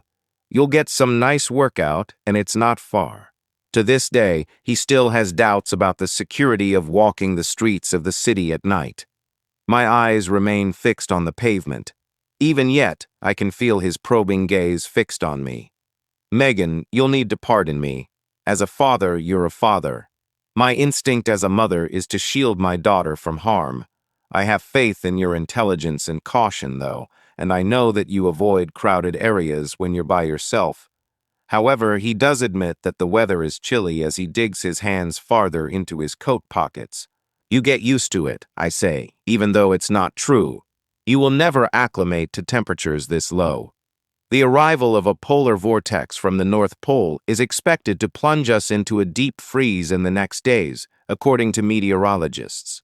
We may expect wind chills of 30 or 40 degrees below zero and nightly lows of 20 degrees below zero. Extreme weather like this isn't unusual for January, and Chicagoans are known to be resilient, so we usually manage to stay upright, but it doesn't make us any happier. "Are you one of them?" Incredulous, he asks. "Because this kind of cold is completely foreign to me, even though I've spent my entire life in Chicago. Keeping active helps. I feel better when I walk quicker. The heart rate is maintained." He laughs. "Megan, I appreciate that quality in you. You have a great mind, great insight. On top of that, you never fail to see the positive side of things." We reach Broadway, which is a short distance east of Sheffield, and will transport me back home. Though I don't always succeed, I try. Pessimism is also a character trait of mine. "I'm sure I'll see you tomorrow," I say as I go by him on Broadway, eager to escape his company and be alone. However, Mr. Beckett remarks as he surveys the crossing, returning his gaze to mine after a moment. "For a while, I'll accompany you on our walks. Staying with you for a little longer would make me feel more at ease, even though I know you're a clever girl and probably will be okay. If something were to happen to you, I would never be able to forgive myself." My jaw becomes clenched. "Oh no," I exclaim. "I am unable to request that of you. No, I'm perfectly all right. Nothing new here. It's freezing outside." "You ought to return home," she said. "No, I am adamant," he maintains. "You probably already guessed that I'm not looking forward to returning to a vacant house. Meeting with you is enjoyable. Your business is great, and so does Amelia. Without you, I am unsure of how we would have survived. Just doing my job, that's all." "Megan, you are underestimating your abilities." We wait for the light to change to green, and when it does, we cross the street and proceed north on Broadway. "You've gone above and beyond." "Are you an individual dweller?" I feel uneasy when he asks that, I tell him. I go through what ought to be an easy-to-find vocabulary list. Am I living alone or am I not? Excuse me for being impersonal, but I've seen that you're not wearing a ring. I speak with a lower voice and say, no. I am not a loner. My daughter and I share a home. Sure, no problem. It was mentioned that you were a parent to a girl. You must be strong-willed and courageous to raise little girls. Now you're a divorcee, huh? Yes. How many days? A little over a year. What transpired?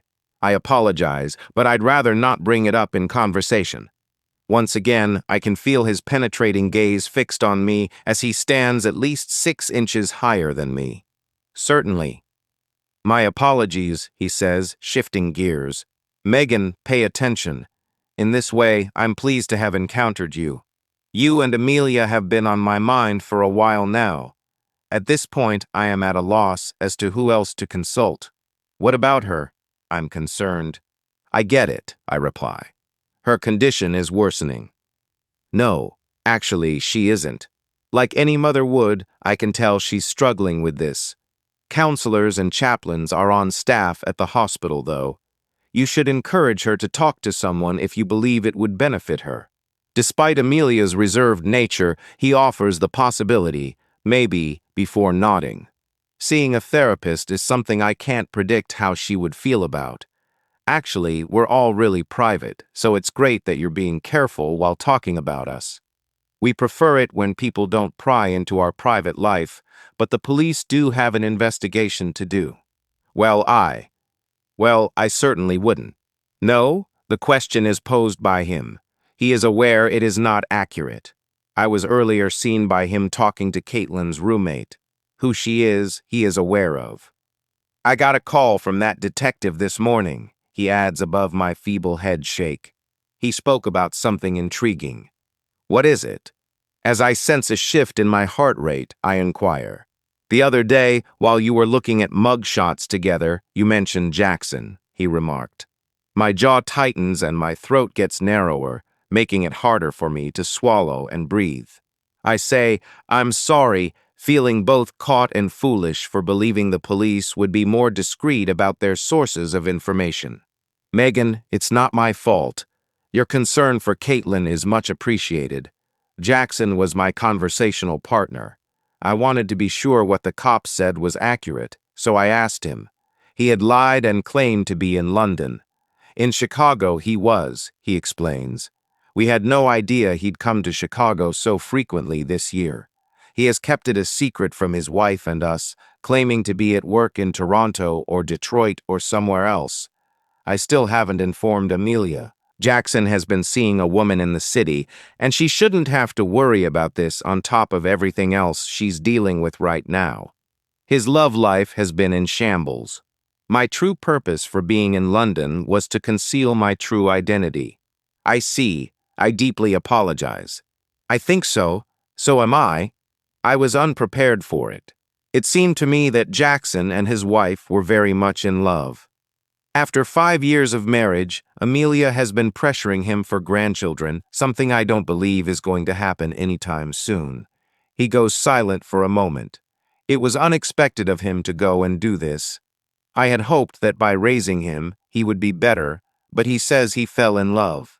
My utmost apologies. There is a limit to how much we can learn about the individuals who cross our paths. I see your point. That's deeply insightful. He takes a moment to reflect. People tell stories, and that's why I requested you not to share anything about our family with anyone, Megan. They tell lies, he continues. Amy, for instance, was a 5th-grade teacher before. Teaching was her passion. She was naturally gifted and had an undeniable enthusiasm for it. This had been her lifelong goal from the time she was a little girl. For many years, she was a public school teacher, but then a horrible incident occurred. I shift my gaze towards him, my interest aroused. What? One of her pupils exaggerated. Amelia had injured her, she informed her parents. He often says, there was no truth to it, in case I think otherwise, which I do. My thoughts jump to the scene of Mrs. Beckett physically abusing one of her students, but Mr. Beckett continues to explain. This particular girl had a history of behavioral issues in class, and it so happened that she had a fall and bruising injury to her arm at recess on the same day. She told her parents that Amelia had grabbed her arm while yelling at Mrs. Beckett, clamped down on it, and squeezed hard, causing the bruise. The girl was never touched by Amelia. What transpired? I inquire as we go up Broadway side by side. After hearing from the girl's parents, the school's principal contacted DCFS. The DCFS indictment, however, does not come without repercussions.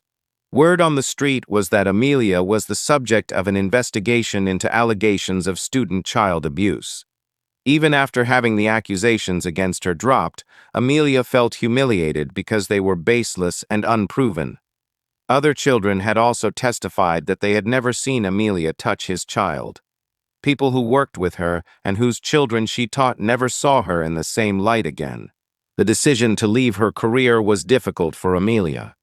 Amelia wasn't sure she wanted to return to teaching, so I suggested she seek out a new job in a different school or district, a clean slate, but she was unwilling to consider the idea.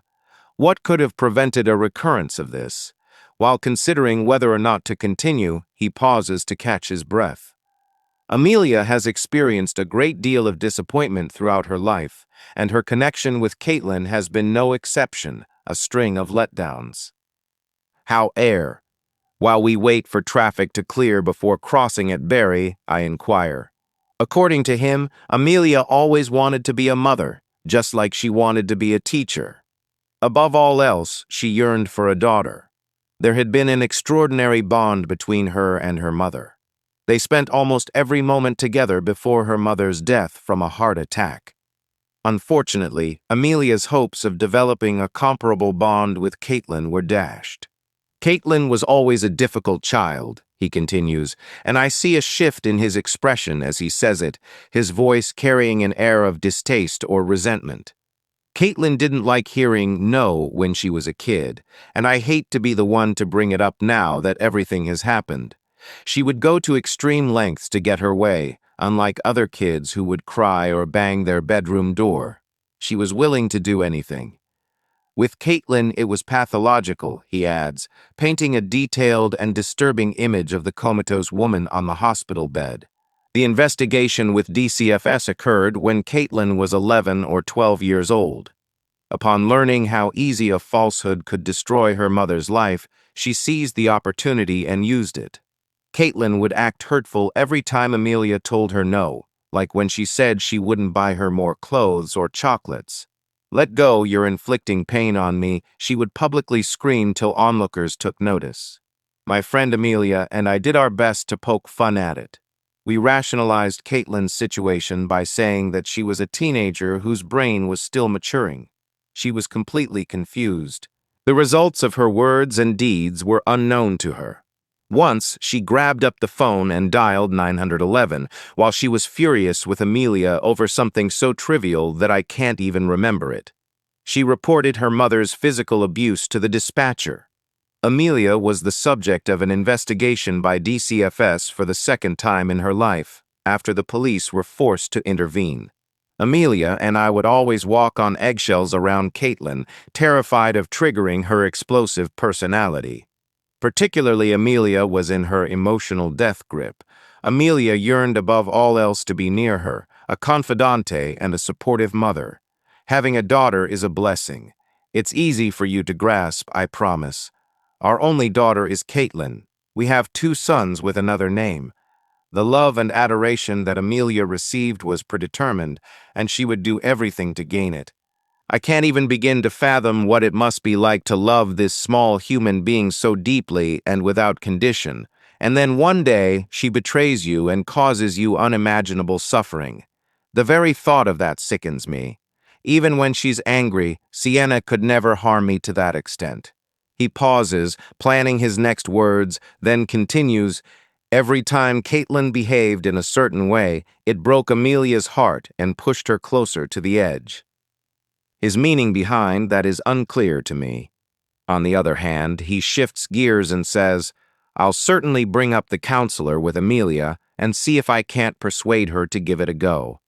Sharing her feelings with someone might be beneficial for her. In an instant, he stops moving forward and puts a hand on my arm. It unsettles me to feel his hand on my arm, both because of its hardness and because it violates my personal boundaries. My chest tightens. Looking up, I pivot to confront him. The thing is, he states, his expression turning solemn. If Caitlin passes away, I have no idea what Amelia will do. She isn't going to make it. Now I step back. Words fail me when I try to answer. I try to put into words what is troubling me without revealing it. As he holds my gaze and studies them, he continues, I didn't intend to vent on you in this way. Just then, the muted sound of a phone ringing just audible above the wind and traffic cuts us off. As he looks down at the phone in his pocket, he mutters, I'm sorry. Speak of the devil. He then draws the phone out and lets his eyes scan the name on the caller ID. It's Amelia, he explains before adding, I can call her back later, as if he intends to just put the phone back in his pocket and continue our conversation, our walk. My first response is overly enthusiastic. No, but later on I become more serious and staunch. You need to take it and check on Caitlin and her. While considering it, he finally says, yes. Ouch. I think you're probably correct. Are you sure you can handle things on your own now? Yes, I do. I will be all right. Well, I'm no stranger to this. As I make my way alone, I can't help but wonder if his prediction that Mrs. Beckett would not survive Caitlin's death was a little too prescient. 16. My dreams are nightmares that night. My flat is on fire in my nightmare, and I'm running late for class because I can't find it. Having it going on all night long prevents me from getting a good night's sleep. It leaves me exhausted for work the next day. Since I'm not in the mood to talk, I just go through the motions, isolating myself and avoiding others as much as possible. I go out into the hallway to send a text message to Sienna at about 5 o'clock. This morning, I had also texted her. I didn't want to text her while she was still with Ben, eating breakfast, or on the way to school, so I didn't until I was at work this morning. Is the show good? Upon my inquiry, she promptly responded by all caps text message. It's just superb. That's great to hear. I hope it doesn't come across as insincere, I said. So glad she had a good time at the performance. All I could feel was jealousy that she went with Ben and regret that I hadn't splurged and bought the tickets in advance. So that I could feel a pulse if Sienna needed anything, I put my phone in the pocket of a sweater and set it to vibrate on quiet. I am just now getting around to checking back because the day just flew by. Hey, how's it going? Is everything all right between you and Nat? I ask because they'll be alone together for the first time today. Things aren't perfect. Knowing that makes me feel bad, but I couldn't do anything because of dear Evan Hansen. I didn't want to deprive her of the opportunity by telling her she couldn't go. Holding the phone in my hand, I eagerly await a response, one that never comes. When I departed for work this morning, Nat was still in the process of getting ready. I told her to lock the door from the inside since she didn't have a key, and I left the flat before she did. Sienna would be home before us, so she could welcome Nat back when she got off work. Now, after a little interval of waiting in the hallway, I grudgingly put the phone back into my cardigan pocket and resume working, even though Sienna's silence bothers me. After a half an hour, I sneak a peek at my phone once more. Sienna has yet to respond, and the clock reads 6 o'clock. My nerves are fraying. I also send a brief message to Nat, inquiring about her well-being and informing her that I would be returning home soon. I'm sure there must be a rational explanation for this, though I convince myself that she and Nat are getting along so well that she hasn't touched her phone. An eternity passes in the following hour. As I report to the night nurse for my shift change, I am utterly distracted. As soon as my shift ends, I bolt out of the building. As I hurried home, I bobbed and weaved to avoid slower people, occasionally stepping into the street. Sienna never answers the phone, no matter how many times I call her. Her phone is usually on silent since she gets so many texts from pals, but she also has it in her hand most of the time, so she would see that I called if she looked down. As soon as I reach our street, I accelerate down Sheffield, avoiding the turn. The 3 flat is visible in the distance, but I'm unable to get it quickly enough. I would like if my legs could move faster. I look over the building's facade. The living area appears to be pitch black from the outside, and I fail to comprehend the rationale behind this choice. Turn the light on. There ought to be Sienna and Nat mingling over supper in the living room as they get to know each other. Something tells me a problem exists. I sprint up the exterior stairs. I forcefully insert the key and unlock the building. I make my way up to the 3rd floor via the stairwell. I can see our open front door from somewhere just past the 2nd floor. This makes my pulse quicken. By stepping down each flight of stairs at a more leisurely pace, I am able to increase my pace, eventually reaching the top and using my hand to push the door open. The loud music of Sienna greets me as I enter.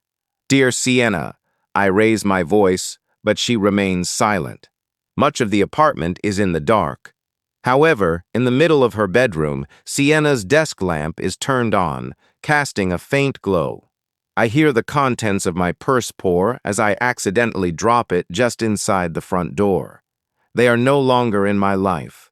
I go to her room and see Sienna standing at the foot of the bed, turning her back on me as she takes out her overnight bag. I am utterly relieved. We have her. No worries. I inhale deeply, allowing my emotions to calm down before speaking. "When did you return home?" I knock on the door and ask, using my knuckles to make a sound. Rundle spins Sienna. She lets go of her shirt and says, "What the?" before letting it fall to the floor. She was surprised. Due to the volume of her music, she was oblivious to my entrance. Saying sorry and making a peace sign with my hands, I interrupt. I walk up to her Bluetooth speaker and lower the volume. "I apologize if I scared you. You might have heard me enter the room. You might be familiar with our neighbors. I doubt they're Beyoncé fanatics to the same extent that you are." Discreetly, she rolls her eyes. To regain her composure, she needs a moment. When asked about her fears, she replies, "I thought I was about to be murdered," a word that now has a completely different connotation given the events of late. "Sienna, that is not a laughing matter," I reprimand. "It just occurred to me that you left the entrance door ajar." She insists, "No, I didn't," in her characteristically rebellious tone, as if I hadn't noticed the front door ajar. "I believe you did." My comment, "You have to make sure it's closed and locked," prompts me to write another message to the landlord requesting that he remedy the issue. "2 hours have passed since I texted you. Why were you so silent?" She adamantly denies seeing it. She checks her phone and, just now, reads the message I sent her. "I apologize. I dozed off after school." Of course she did. She slept for about 3 hours yesterday night. Without your help, the show would have ended early. According to what she told me, Ben treated her to dinner after the show. It might have been close to midnight by the time they returned to his apartment. My mind isn't working right now, though. "Then where is Nat?" I inquire, observing Sienna's perplexed expression. "Hey there, buddy," I say. "The one that is accompanying us. When will she be home?" Sienna disapproves and shooks her head. I failed to notice her. My biggest concern is that Sienna is incorrect. She never showed up. My biggest concern is that Nat did indeed show here, but he was unable to get downstairs because Sienna was sound asleep. It is possible that Nat buzzed to be admitted. Maybe Sienna slept through it. My mood is one of wrath. However, I am not yet able to be. Discovering where Nat went when she was unable to enter the flat is my first priority. I quickly retrieve my phone and dash back to the living room to check Facebook for a message from Nat. The living room remains in the dark, so I reach for the lamp and flick the switch to turn it on. Radiance bathes the space. In the light of the floor lamp, I notice that the couch bed has been reupholstered and that the seat cushions and decorative pillows have been swapped out. After 2 days of hiding in front of the TV, Nat's enormous duffel bag is now nowhere to be seen. The only remnant of its presence is a matted area of rug. The coffee table has been carefully returned to its original position. My index finger goes up to my lips. I stoop down to rest on the sofa arm. Anne, whose husband brutally murdered her, is still fresh in my mind. The murder trial was broadcast to me. I went to watch it once, sitting at the rear of the courtroom, just to see his face. A homicide detective was a witness on the day I attended. After the beating, he said, Anne's husband abandoned her, leaving her to bleed to death on the inside. From personal experience, I know that internal bleeding can be loud, excruciating, and devastating, or it can be subtle, creeping, and eventually fatal. For days following the trial and weeks thereafter, I mulled about the possibility of Anne's death being abrupt and agonizing or gradual. Was shock a reaction she had? Her organs failed, right? Was the show viewed by her kids? Upon learning of Anne's murder, thoughts of Ben's order and the fact that I am unable to rescue them all flooded my mind. Perhaps he was correct. I should have paid more attention. Perhaps I was mistaken to attempt it. Mom, who? Asks Sienna as she approaches from behind, placing a comforting hand on my shoulder. Is something wrong? Nat departed. This morning, she departed shortly after I departed for work, accompanied by all of her belongings. I don't know when she decided to leave this morning or sometime throughout the night, but she certainly wasn't planning on returning. Or was it earlier than that when she knew? Returning to him, Declan, she turned back. A sense of terror consumes me. The outcome will be negative. On Facebook, I messaged her. Where have you gone, Nat? I can lend you a hand. Worrying about her keeps me up at night. She still hasn't read my message, even though I keep refreshing Facebook. Whenever I visit her Facebook page, I can't help but stare at her husband Declan's dashing good looks. But this time, I get a bad feeling and my stomach knots up. After considering what he has said and done to her, I no longer find him appealing. In fact, I find him repulsive, vile. Upon her return home, I can't help but wonder if he actually carried out his threat and confined her to a room, bound her to a bed, or did something even worse. I can't help but see Nat in a horrific scene with a broken nose, bruises all over her neck, a new black eye, and what seemed like zip ties around her wrists. It would be the perfect punishment for her departure. Taking stock. Because I aided her, I'm wondering if he will come for me when he finishes with her. And I separated her from him. In 20 years, Sienna will be on my mind. If a male were to ever abuse her in that way, I often wonder what I would do. I'd probably murder him.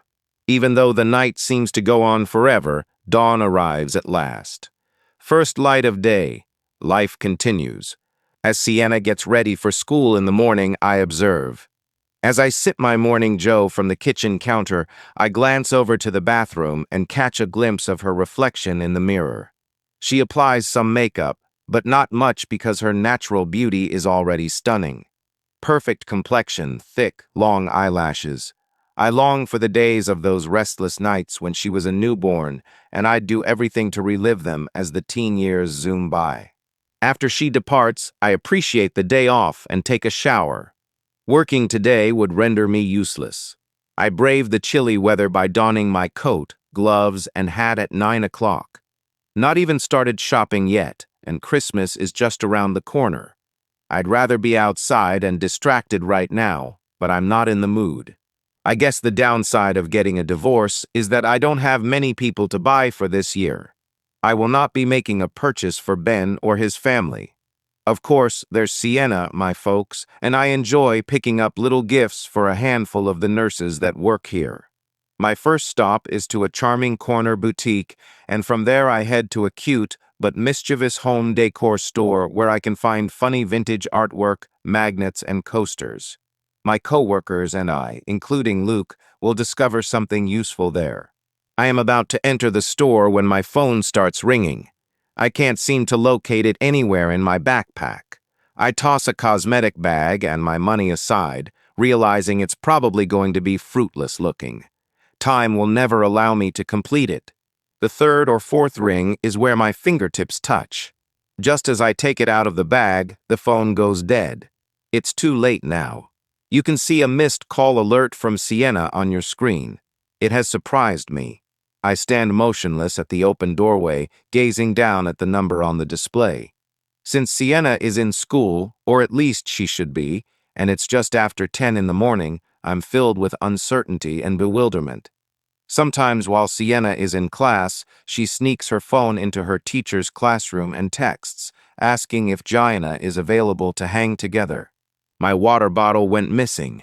Those tampons, huh? Still, she doesn't give me a ring, and my flaky calculator remains unfixed. The idea that the nurse would contact me if she was unwell, and the dean would notify me when she was in trouble at school fills my head with a million possible possibilities. Never would Sienna be the one to pick up the phone. Returning her call is not in my near future. I flinch at the startling sound of the phone ringing again almost instantly. I get a call from Sienna. Without delay, my thumb moves across the screen. And Sienna, how can this be? I put the phone up to my ear and ask. I go all the way inside the store, allowing the door to gently close behind me so I can hear myself think instead of the din of passing automobiles and people talking on their phones. My voice reveals my utter and undeniable panic, and I can't help but imagine how Sienna will rip me for being too dramatic and worried over nothing. "Oh, Mom, take it easy." "I'm fine," she'll say, emphasizing the final syllable. It doesn't work that way. For a while, it's peaceful. Something faint, like the sound of wind or movement, is scarcely audible to me. After what seems like an eternity, I finally figure out it's a pocket dial. Calling me was not Sienna's intention. She accidentally contacted me while her phone was in her bag or pocket. She is completely unaware that she has contacted me twice. I pay attention, attempting to understand her whereabouts, but it remains unchanged. There is no indication. Missing information. "If you ever want to see your daughter again, you will do exactly as I say," a man's voice says, breaking the silence with his icy, sparse words and an altered delivery that sounds like he's using a voice changer. This is terrifying. I am taken aback. As a result, I trip and tumble backwards into the locked door. My hand reaches up and firmly presses against my mouth. Out of nowhere, I am gasping for air. My mind is blank. It can't make sense of what's going on right now. To check if I'm mistaken and someone other than Sienna's number called, I remove the phone from my ear and glance down at the screen. A miscalculation. This isn't occurring, and it's not right. Surely this isn't affecting me. Still, that's correct. The screen is displaying Sienna's number, which is screaming at me. "Who are you?" I inquire, bringing the phone back to my ear. "And what gives you access to my daughter's devices?" Next thing I know, Sienna's ear-piercing scream is echoing in the distance. "My precious mother," she yells out. When I hear his frantic, high-pitched cries, I know he has Sienna's phone and more. Sienna is with him. My entire body trembles with dread. Sienna hasn't addressed me as Mommy for the past decade and a half. Her sudden return to her childhood and the fact that she calls me Mommy make me wonder what on earth may be going on in her life. I feel very helpless. She has slipped my mind. No matter how much I try, I can't figure out how to reach her, much less how to help her. "Get out of here," Sienna orders. She doesn't sound like herself, typically so confident and defiant because her voice quivers. Her terror is plain to see. Screaming out, "Please, just leave me alone," she makes her demands known. The execution loses some of its impact since Sienna fumbles over the words and her voice cracks. Both Sienna and I are frightened. "Mine, Sienna!" I let out an ecstatic squeal. In the background, you can make out muted sounds of chaos, and in my mind, I see a man restraining Sienna by putting a gag in her mouth so that she can't cry out or speak, and in my head, Sienna is fighting back against him. By now I know I'm not blinking. I am gasping for air. I can't help but cry. Tell me what you're doing to her. Does anyone recognize this person? I demand of this man, I yell into the phone, causing the entire store to halt what they're doing and gaze at me. Some customers gasp and put their hands over their mouths in disbelief, as if this nightmare is somehow shared. My kid is here. What have you done to her? Will you tell me what you want? Listen to me, he responds, his voice calm and unruffled in contrast to mine. The stilted sound of Sienna's frantic cry, a keening, crying wail, remains in the backdrop to this day. I am brought to my knees at the mere sound of it, and I cannot decide which is more excruciating, the sound of Sienna's cries or the sound of it as it gets farther and farther away until it disappears entirely. Who is she? Tell me what you did to her. Why is she so silent now? Listen carefully to what I say. Yes, exactly. Is that clear to you? I need to have a chat with my daughter. Grant me a moment to speak with my daughter. She must be okay. I must know. Tell me what you did to her. As the man puts it, I have nothing to lose. Miss Michaels, you are the sole individual who stands to lose anything. I could care less if your daughter survives or dies, so you might as well stop talking and pay attention to what I have to say. You have complete control over her fate. His words now confirm to me that he is, in fact, Declan. My having had Nat, my harboring her, and my turning her against him are the reasons for this act of retribution. My heart races. What? I implore you. It's all okay with me. Would you kindly return my daughter to me? Could you please transfer $10,000 to this account? When I think about it, my heart practically falls out. A sum of $10,000, a demand for ransom. He rushes in without considering whether I'm prepared. I dash to the woman standing behind the register, miming for paper and a pen, while he spits out routing and account numbers in the next breath. I'm desperate. As I wait in line, another woman reaches into her purse and pulls out the items I need, even though she first looks all over the counter. Well, I failed to grasp it. I begged him to repeat them, and he dutifully complied. The time to transfer the funds is 5 minutes from now. Then what? My voice quivers with fear as I ask. Well, I am not capable of doing it. Extra time is required. In about 5 minutes, I will fail miserably. And then she dies, he repeats, after 5 minutes. The connection is severed.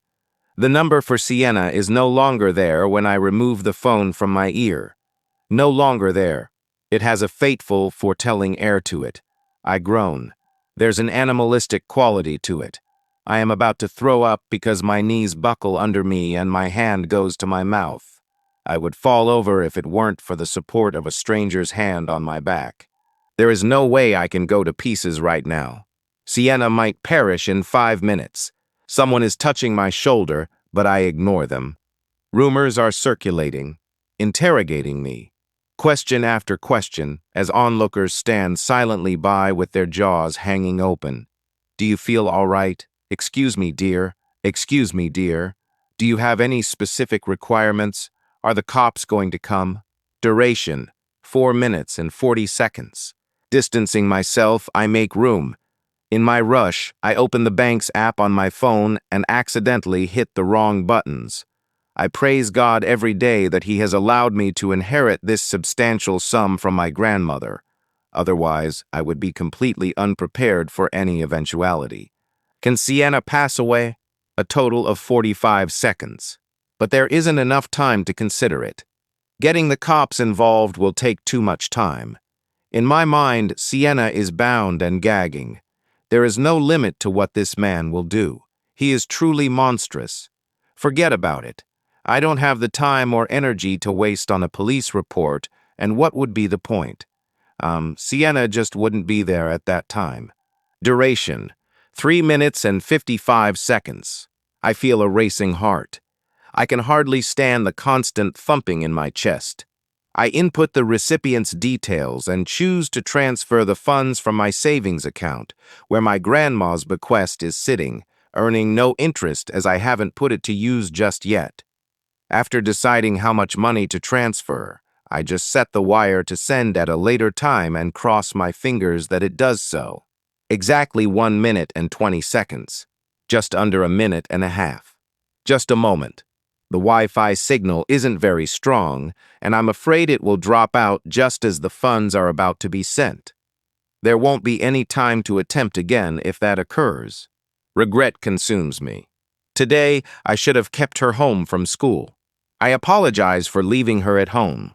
I should have known better than to become entangled with Nat. It was foolish of me to prioritize Sienna's safety over hers. I am the one to blame. This is happening because of me. As I frantically search the store for a better Wi-Fi area with my phone, customers begin to back away and give me plenty of space. Eventually, I succeed. The wire transfer is successful in the end. I crumple to my knees and start to cry. The voices are back. I am the ma'am. Do you feel all right? Is there anything we can do? I've contacted law enforcement. There's no stopping them now. Is there anything you require? Is it water? Get a glass of water for her, please. Allow her space. I am the ma'am. Response is beyond my capabilities. For some reason, I can't stop thinking about how this isn't the final chapter. What he'll do with his money is anybody's guess. Can he release Sienna? If not, will he retain her? At that point, I'll consider checking his location sharing app to see where Sienna is. The app is loading, and I'm holding my breath. It will probably notify me that she's speeding down an alley or on the interstate at 70 miles per hour. She might be in Wisconsin or Indiana right now if he abducted her on her way to school this morning. I wait in fear for her, even in Michigan.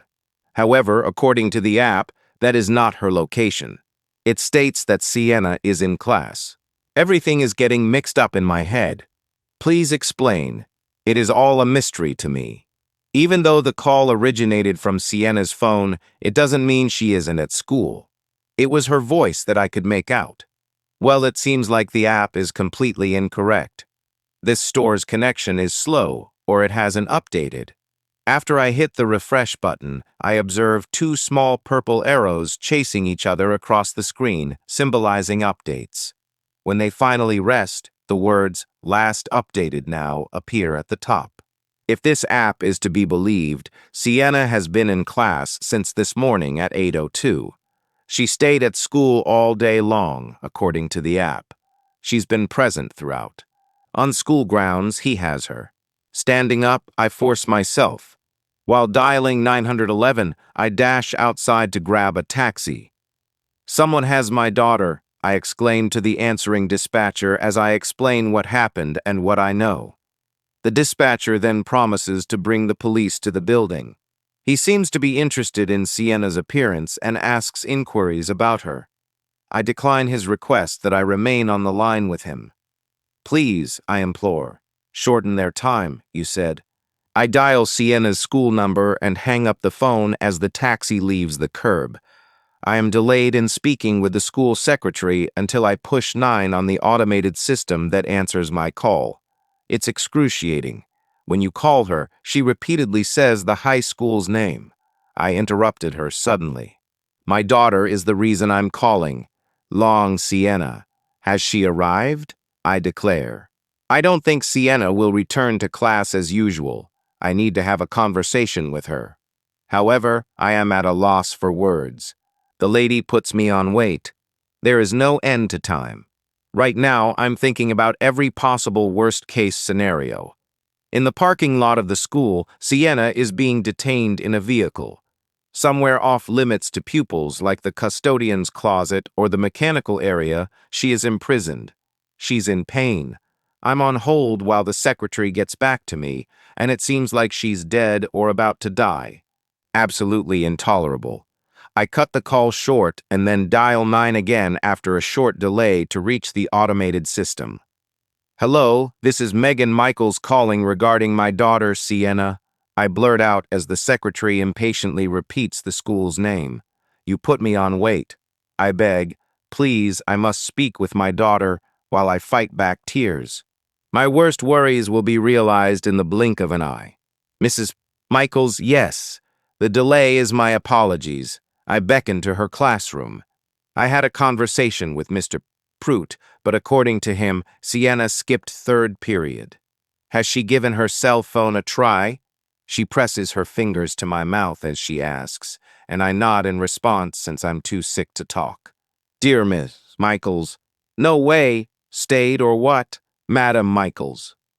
I exhale, saying yes, before removing the phone from my ear and hitting end.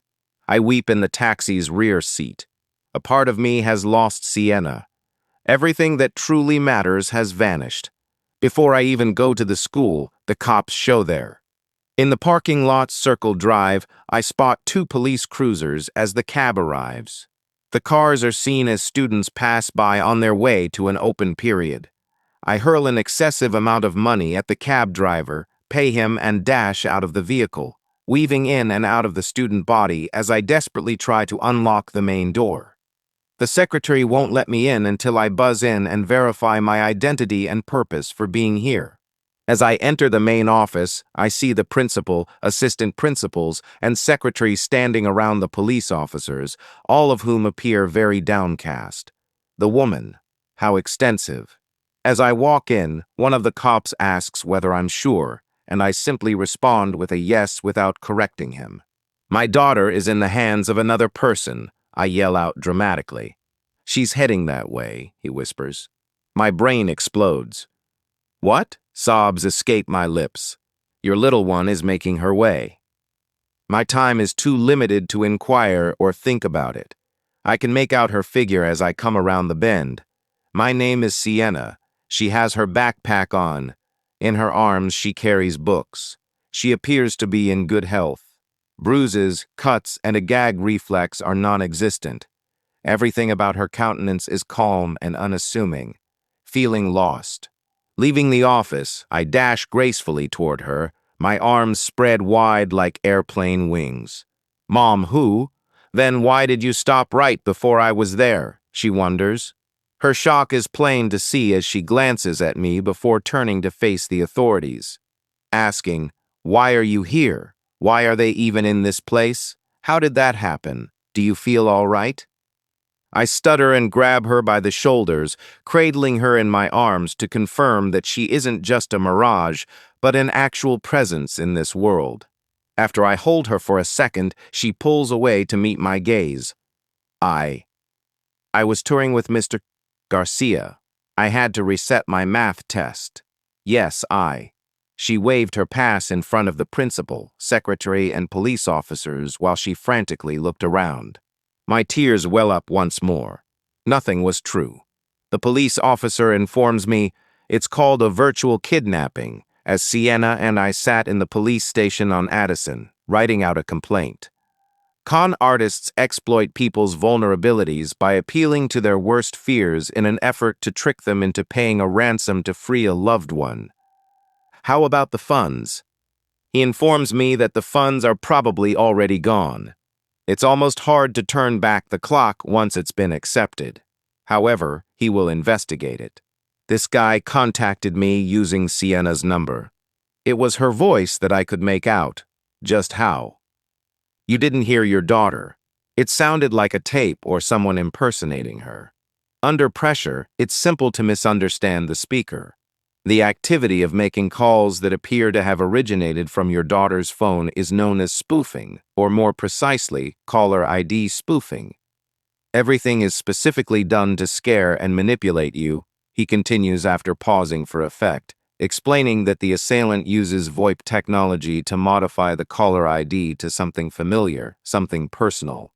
I am violated, embarrassed, and foolish. And I gave in, I confess, burying my face in my palm. The cop assures the man, it's simple to do. They have a way with words and can convince you to send money when there isn't even enough time to mull it over or do your research. It's deliberate, yet frequently haphazard. If the assailant wants even one person to pay the ransom, He or she may make a dozen such calls daily. Why Sienna, though, if it's completely arbitrary? Just why am I being singled out? A shrug escapes his lips. It was bad luck for you. But I'm still uncertain. I find it hard to believe that something so random and careless could happen. There was an air of far greater purpose than that. I was threatened by an individual.